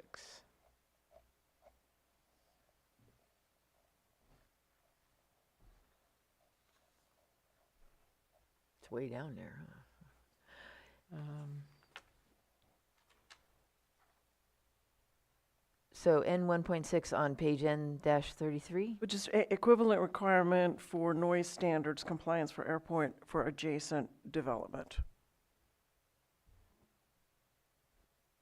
I sent it in on my comment. Ah, you're saying that it's missing. It's missing, yeah, like I Okay. got That's what I that down said, on my Good. notes that- too. that It it was was- yeah. removed as a standalone policy. It's Right. likely absorbed into other elements, maybe? So that was my one. We will make sure that, yeah. I Yeah, didn't so see it, so yeah, I wondered noticed that was where it missing. went. There were a couple others that were missing too. The old plan had 1.8, coordination with Caltrans was removed. That might be in the transportation element, maybe. There was a policy shift on ag noise, it seemed. Correct. That was another one that 1.9. was eliminated.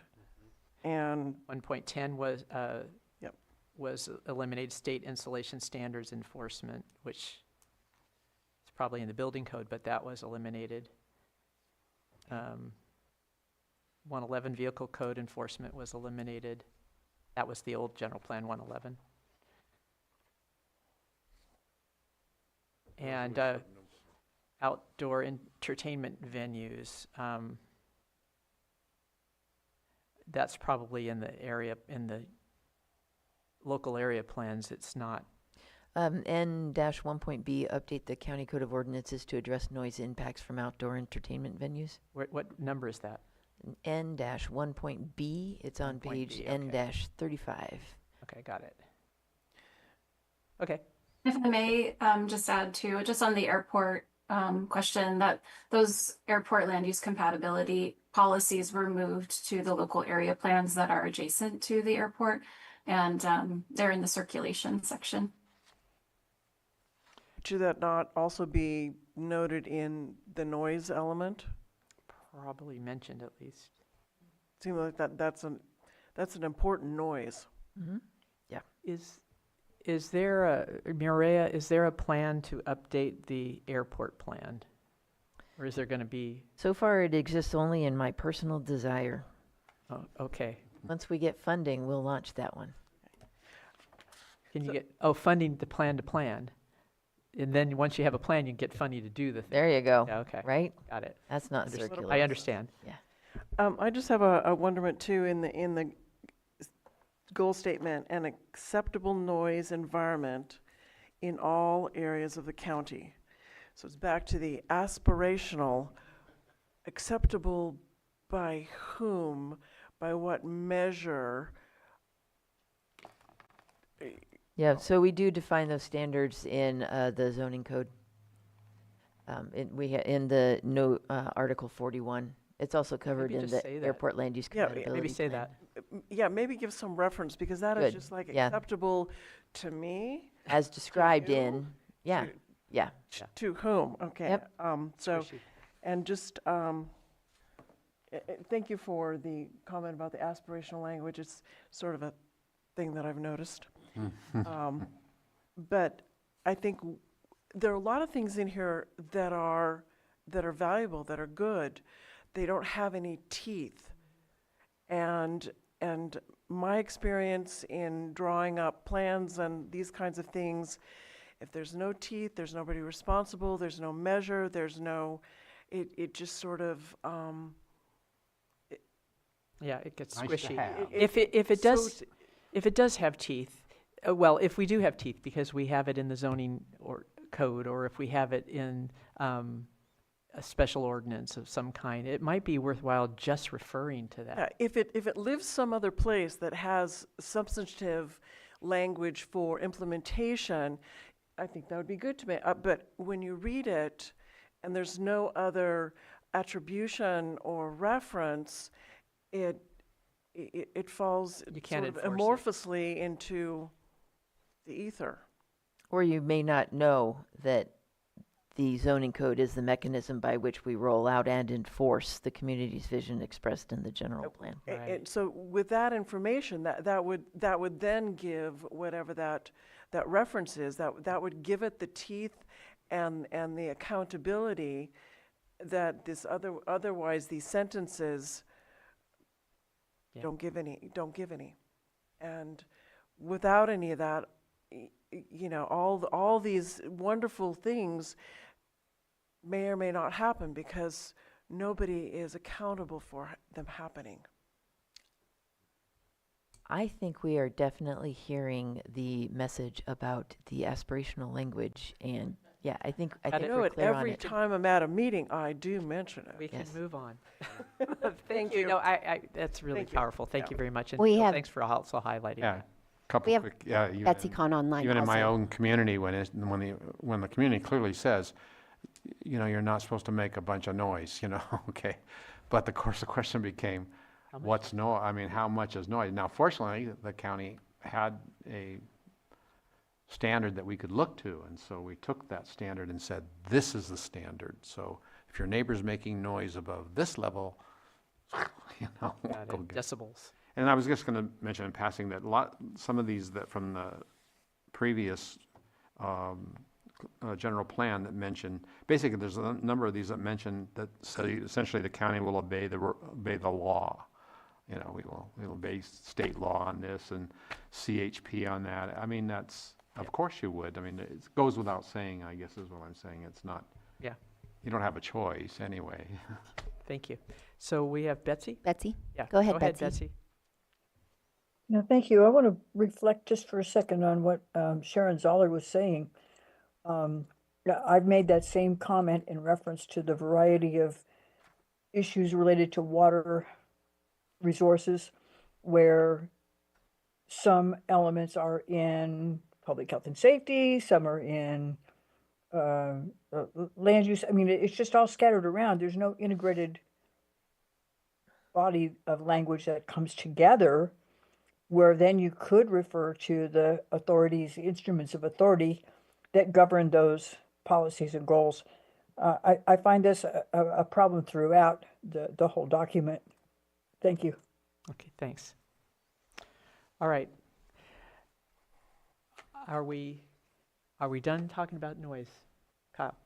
Thank you. Yeah, I just want to also just put in there, I think there should be some language around, again, consulting with tribes on any development, because noise can definitely disrupt cultural practices that might be taking place in certain areas. So I think there needs to be some language in a lot of these different sections around how tribes will be engaged to provide some input on any impacts that noise will have in certain areas if there's cultural practices that are taking place in certain areas, because they do, again, noise does play a huge disruptor to ceremony. Just an example, during Memorial Weekend, there's ceremonies that happen near the lake, and we have boats constantly driving by because it is Memorial Weekend, and it is very disruptive. We actually had Sheriff Brian Martin a few years ago come by and realized that he didn't really know that those ceremonies were taking place during Memorial Weekend and how disruptive it was to have motorboats coming through. So just an example of how noise can really impact cultural practices that might be taking place in certain areas. So again, having some language in there to allow tribal input on how any development would impact, with regard to noise, might impact cultural practices. So they would ban boats on the lake during certain times? Is that what you're suggesting?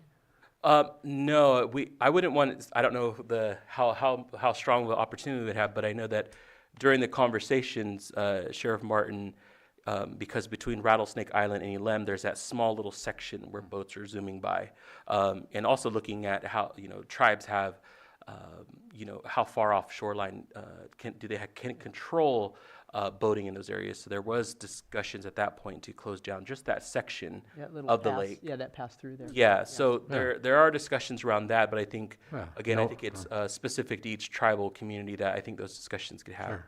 So no Similar boat. to closing a road when you're having a street fair or a parade. Or airspace, we do the same thing for airspace. no-fly zones. You can have no boat zones in a prescribed area then, yeah. All right. Okay. Any other business that we need to talk about? Back to that agenda. No? Yes. To piggyback on what our colleague Sharon Zoller had mentioned about aspirational language. So I'm not sure what to expect when we see the next draft. So we have one, it looks like a policy, proposed policy, GR 5.1 under geothermal, and it has no action. Oh, it has a goal. Oh, no, it's a goal. And there are 4 policies, but there's only one action. So are we going to see a more fleshed out thought on this goal? Ensure that future geothermal projects do not adversely affect groundwater or surface water quality, to diminish supply needed for domestic and agricultural uses, and seek opportunities to minimize adverse impacts of any existing geothermal operations. I mean, that's not like an optional thing. That's critical. So you're suggesting an ordinance follow that? I don't know. I don't know. Okay. But Maria, do we you need wanna- more. Is there possibly a suggestion that an action be created? Because we are not planning on doing any more writing necessarily unless prompted to do so. So is that a recommendation that we think of an action to follow that policy? It sounds like it's a recommendation that there's an action that puts some teeth into that. Yeah. Okay. And part of it is because of where the state is, where geothermal developers want to go, and some of the cautionary presentations that were made today as to people's or these companies' intent. I apologize. Could you restate that, Margot? Certainly, Shannon. This is GR 5.1. It's a goal. No action for the policy. And do you have suggested language? Yes, but I don't have that language with me right now. So there is the goal. It has 4 policies, but there's only one action. GR-5.A, coordinate with geothermal industry to determine long-term water needs. That's not sufficient. No. So the recommendation is to flesh that out a little bit more. Yeah, with get some actions. actions that More for protection that will for protect the environment and the community. Exactly. Got it. Thank you. Yeah. So that would be good. And we could focus on that. Take a look at that once they come up with some suggestions there.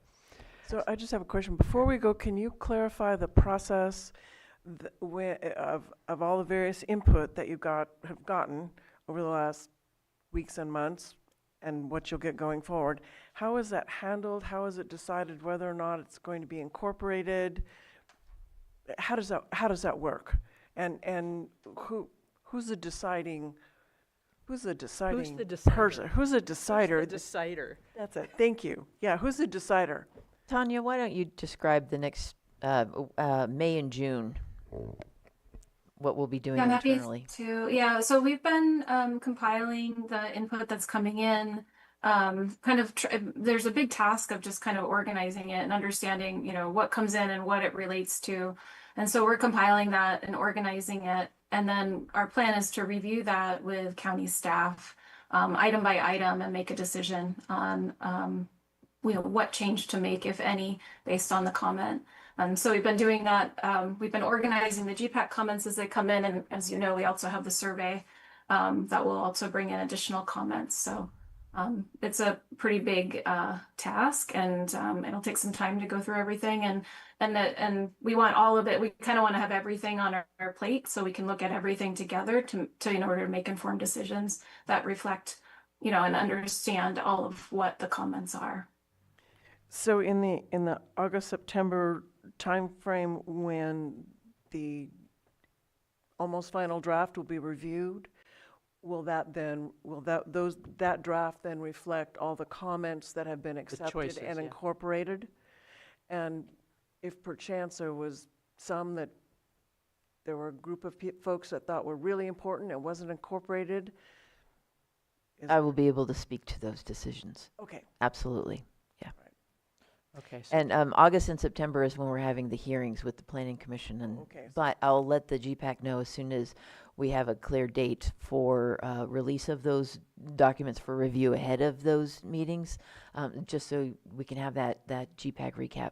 And I think that's what you were Yeah, asking for, well, was it? what I'm hoping for is, I mean, I will love to see the new documents as soon as you can get them, but you're going to go through and have a decision-making meeting or series of meetings on all this input. You're going to say yes, no, defer, right? I mean, you're going to have whatever decisions are made. Before that even gets written, it would be good to know whose comments were accepted or what comments were accepted and rejected, or misunderstood. I mean, there could be some that you just look at again and say, I don't get it. But it would be good to know if there are some that you're rejecting that this group felt really strongly about having in there, just so we could, you know, at least write a rebuttal letter. Sure. If that happens, I can't imagine that actually happening like that, but anyway, It might. I'll see if I can work it in. I don't Yeah, I know, mean, because there are other top priorities that I have to turn to during the internal review period time. Right. The board's waiting for the short-term rental and the low-impact camping ordinances. But as much as possible, I will try to convey the process that we went through. And if there are not that many controversial areas, if there are some that you feel that. Right. I am typically, as we've gone along, I am typically the final voice. The other question I have is that we do not have a circulation element. Those are included in the local area plans. But we have, you know, people presenting proposals that look like circulation Holly suggestions. wrote one, yeah. And I don't know how we would consider That has been taken in and will be considered during the internal consideration review process. Got it. Okay. All right. It's not a no. It's a, I can't tell you this stuff right now. I don't know. You don't know. Yeah. Okay. Go.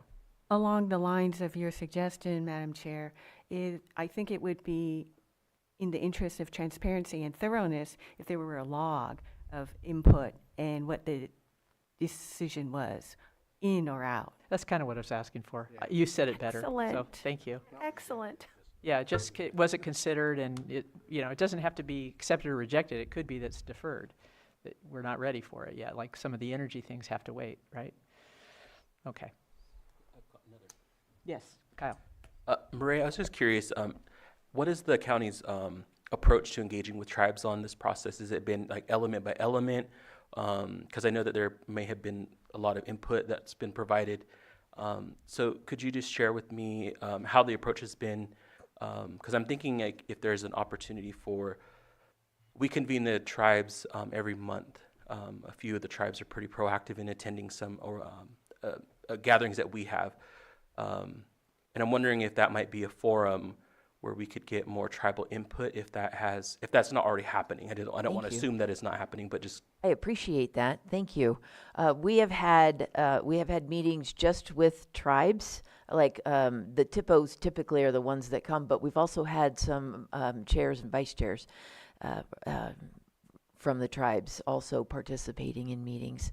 We also set aside, prior to the February release of these public documents, we had a whole time period set aside just for tribal review to answer any questions and to take the edits. And so we did get a number of edits from different tribes. Also, Terry let me know that the land acknowledgement with the whole list of the villages will actually be ready for you on the meeting, the tribal breakfast. So we're excited about that. And so we have had ongoing discussions with the tribes, either at the TIPO meetings that we have here or at the previous meetings that we've had all along. And that doesn't even include also the making sure that we're following the AB 52, SB 18 consultation processes as well. And so has that been pretty, of the 7 tribes, has there been was it over half the tribes are engaging in that? All the tribes are engaging in that?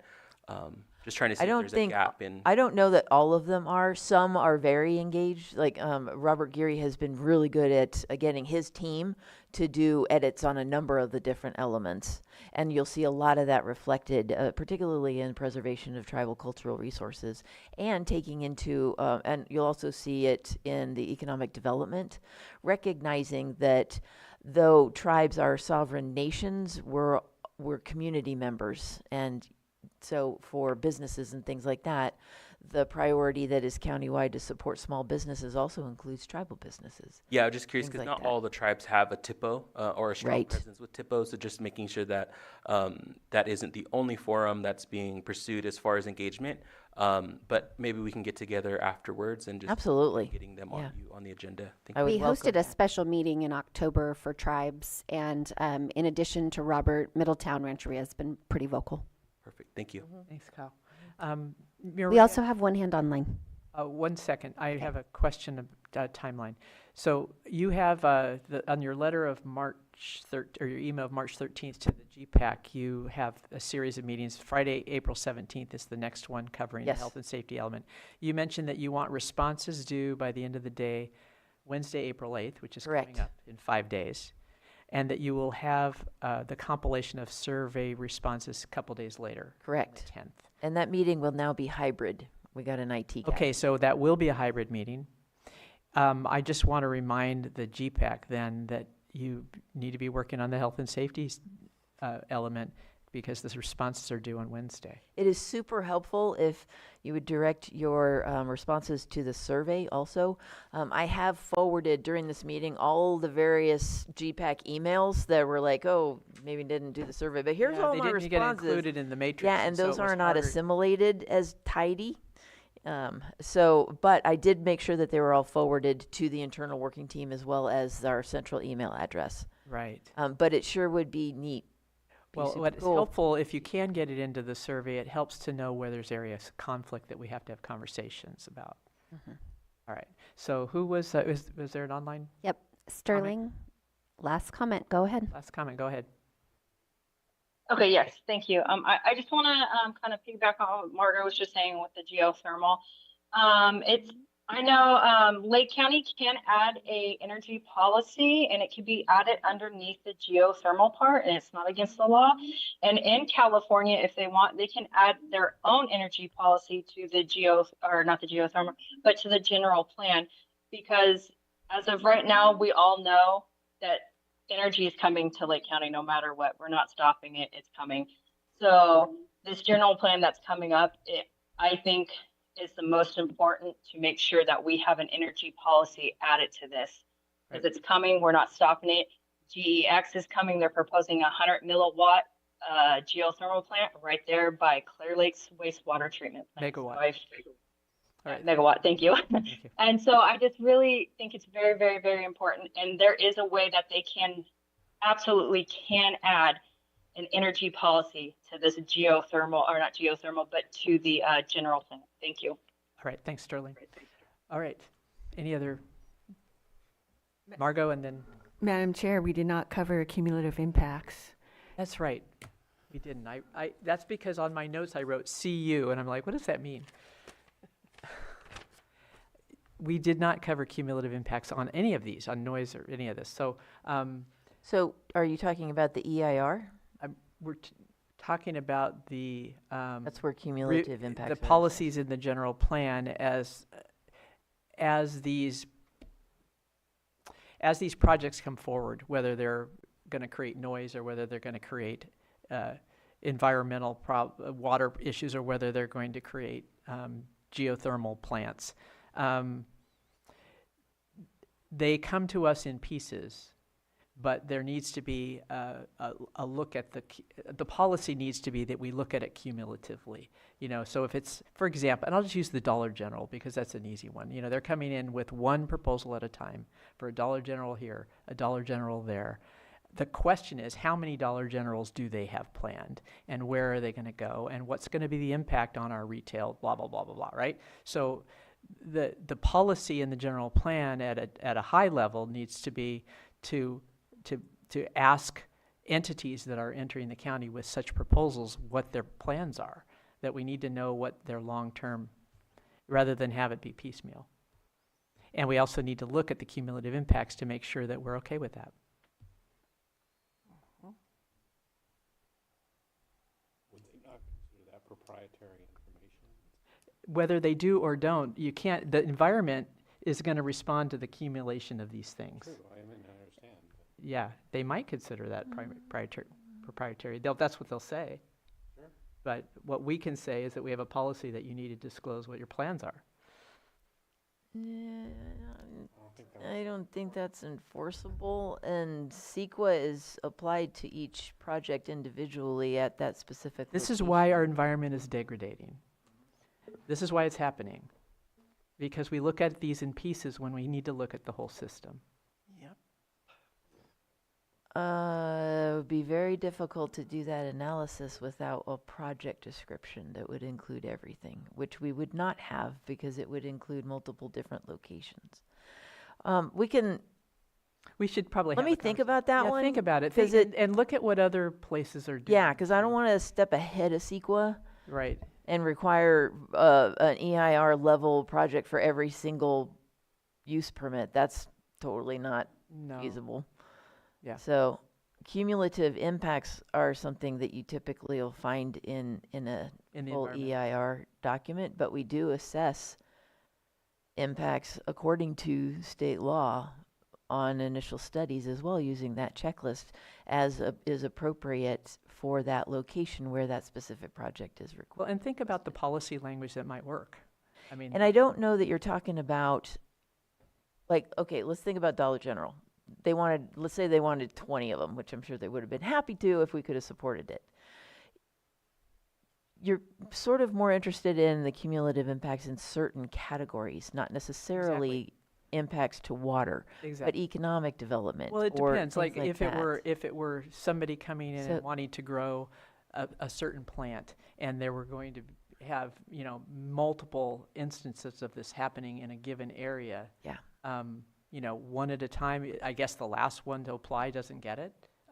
Or are we? Do you have a maximum threshold in the first place? Yeah. So a lot of that is needs to be thought of. If it would help, Margot, or anybody who's interested in this question, if you think about which of those certain categories would be of particular interest when you're processing a permit for a single store.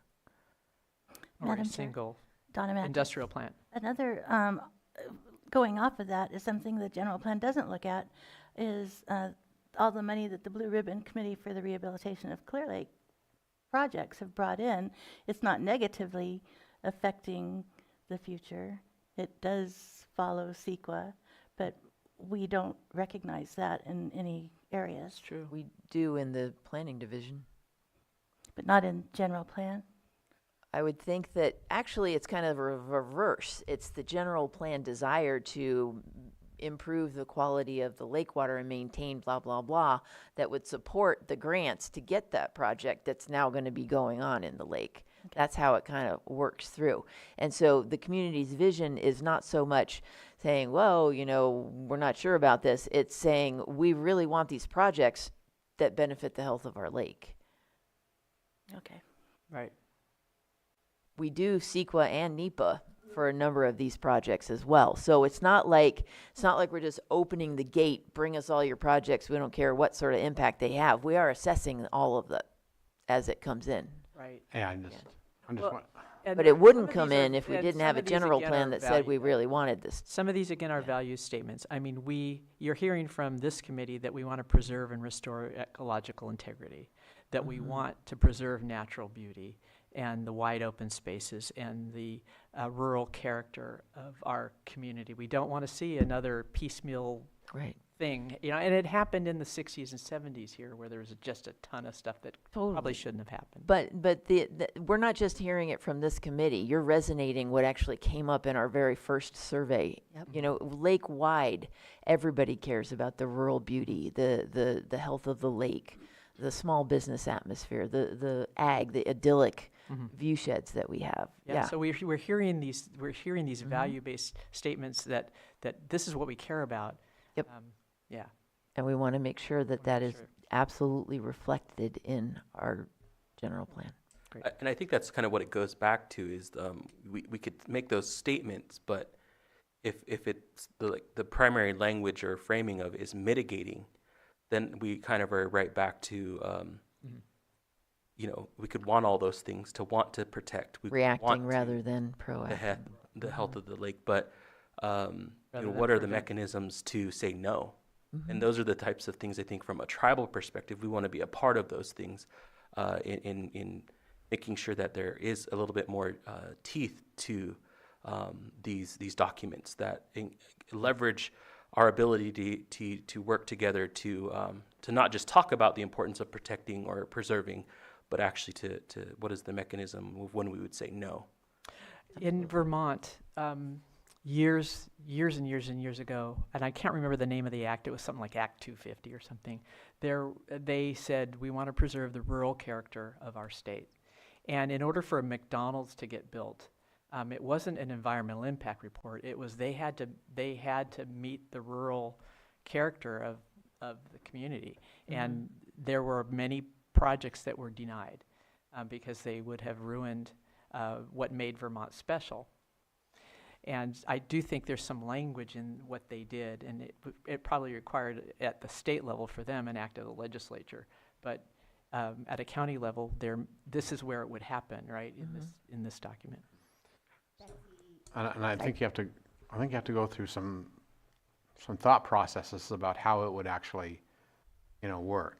Right. I mean, when Pogo's Pizza came and said, we want to build a pizza parlor, over on Soda Bay Road, we didn't think to say, now are you going to build any more pizza parlors, which they, And is which in fact, Pogo's they the would one we like wanna to, if they were successful in inhibit? their first 10 years, they would have, but, I have trouble sometimes. And what happens in hear the the next 20 words, years if Trader and I Joe's hear the wants to come? value, Do we but I'm- stand in the way of that one too? Pardon? If Trader Joe's wants to I have a come, perfect location for Right? that. So we have to be careful about what we're inhibiting or prohibiting. It is Act 250, Vermont's landmark 1970 land use law that regulated large-scale commercial and residential developments to prevent environmental damage and unplanned sprawl.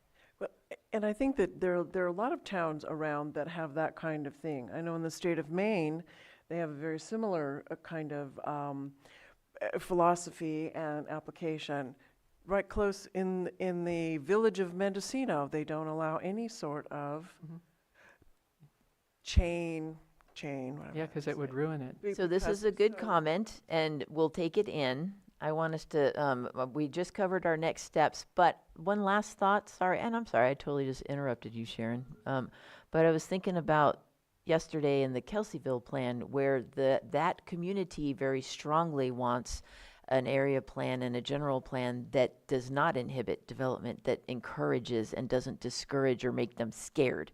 So there's a lot of really interesting viewpoints that might seem contradictory, but are not. They're actually synthesizable.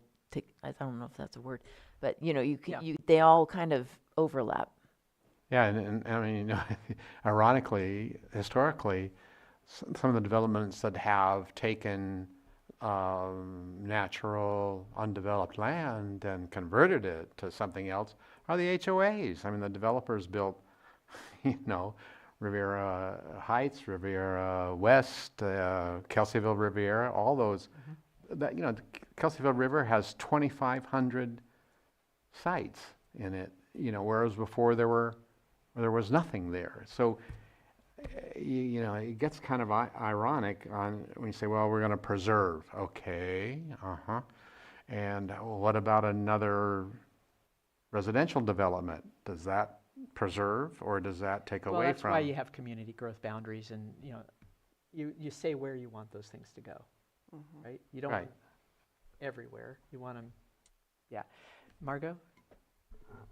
Something to consider when we talk about cumulative impacts, and that is, now that we have some of our land use issues scattered among the 8 separate local area plans, consider development, consider what it can do to the environment, potentially. If trees have to be removed, Well, if you look at it only at one project at a time in one area plan area versus 2, 3 to 8, it doesn't look like a big deal. But we also have to consider what is that doing to our tree environment and to our whole ecosystem for our trees, especially when our trees, our beloved oaks, are At risk. yeah, with Mediterranean oak borer, with drought, and we have each month we have that tree mortality emergency. Oh, scramble the letters. I mean the word order. But every month, the Board of Supervisors proclaims we are in a tree mortality emergency. Yeah. So where are we going to have that? If that there were a vision land use here? element, that's where cumulative impacts would be the conversation, right? It can't really exist as a standalone in every local area plan. And same with circulation too. All right.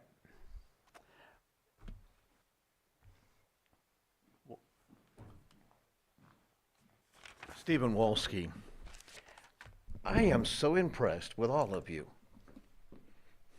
I really am. What I have been hearing from you today, this, Sharon, aspirational? How about proactive? Proactive planning. I sent a proposal last night, whether you all had a chance to read it. It's for what somebody would say, no, we don't want that here. 2 logistics hubs. We don't have a train station, so we can't have a bunch of product brought here on a train and you go to the depot and you pick your stuff up, the last mile delivery being on a small truck. We got these big trucks on the road. They're noisy. I am a retired business consultant. My proposals might sound a lot more like a business plan than a general plan. Maybe even more like a grand plan. If we were to have 2 logistics hubs, warehouse districts, at highways 20 and 29 and 20 and 53, the trucks would come up, they would drop off their product, and goodbye. They wouldn't be driving around and delivering to this little business and that little business. I am the grandson of Warren and Ruth Dearborn. Dearborn's Bible Bookstores. My father bought the business from my grandparents.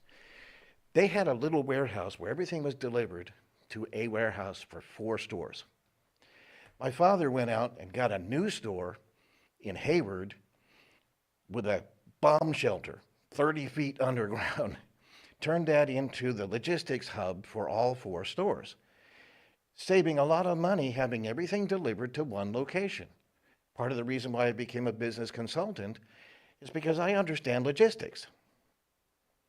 When you have somebody coming in, big truck, going to all the little mom and pop stores, delivering whatever product, a box here, a box there, here a box, there a box, everywhere a box.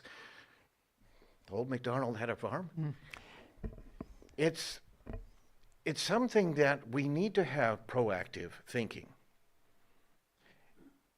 And what I hear from each of you is a passion for the beauty of this county, to preserve it. A logistics hub would be 100 to 160 acres. It wouldn't be all warehouses right away, but you build tree boundary around it. Steve, I'm going to stop you right there and just say it's not a proposal we're considering today, but if you could if you could wrap it up.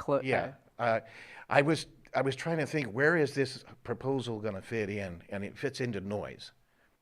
And you do have it in writing, and it's complete. So I don't really have to take up a lot of your time. Yeah. But I just think that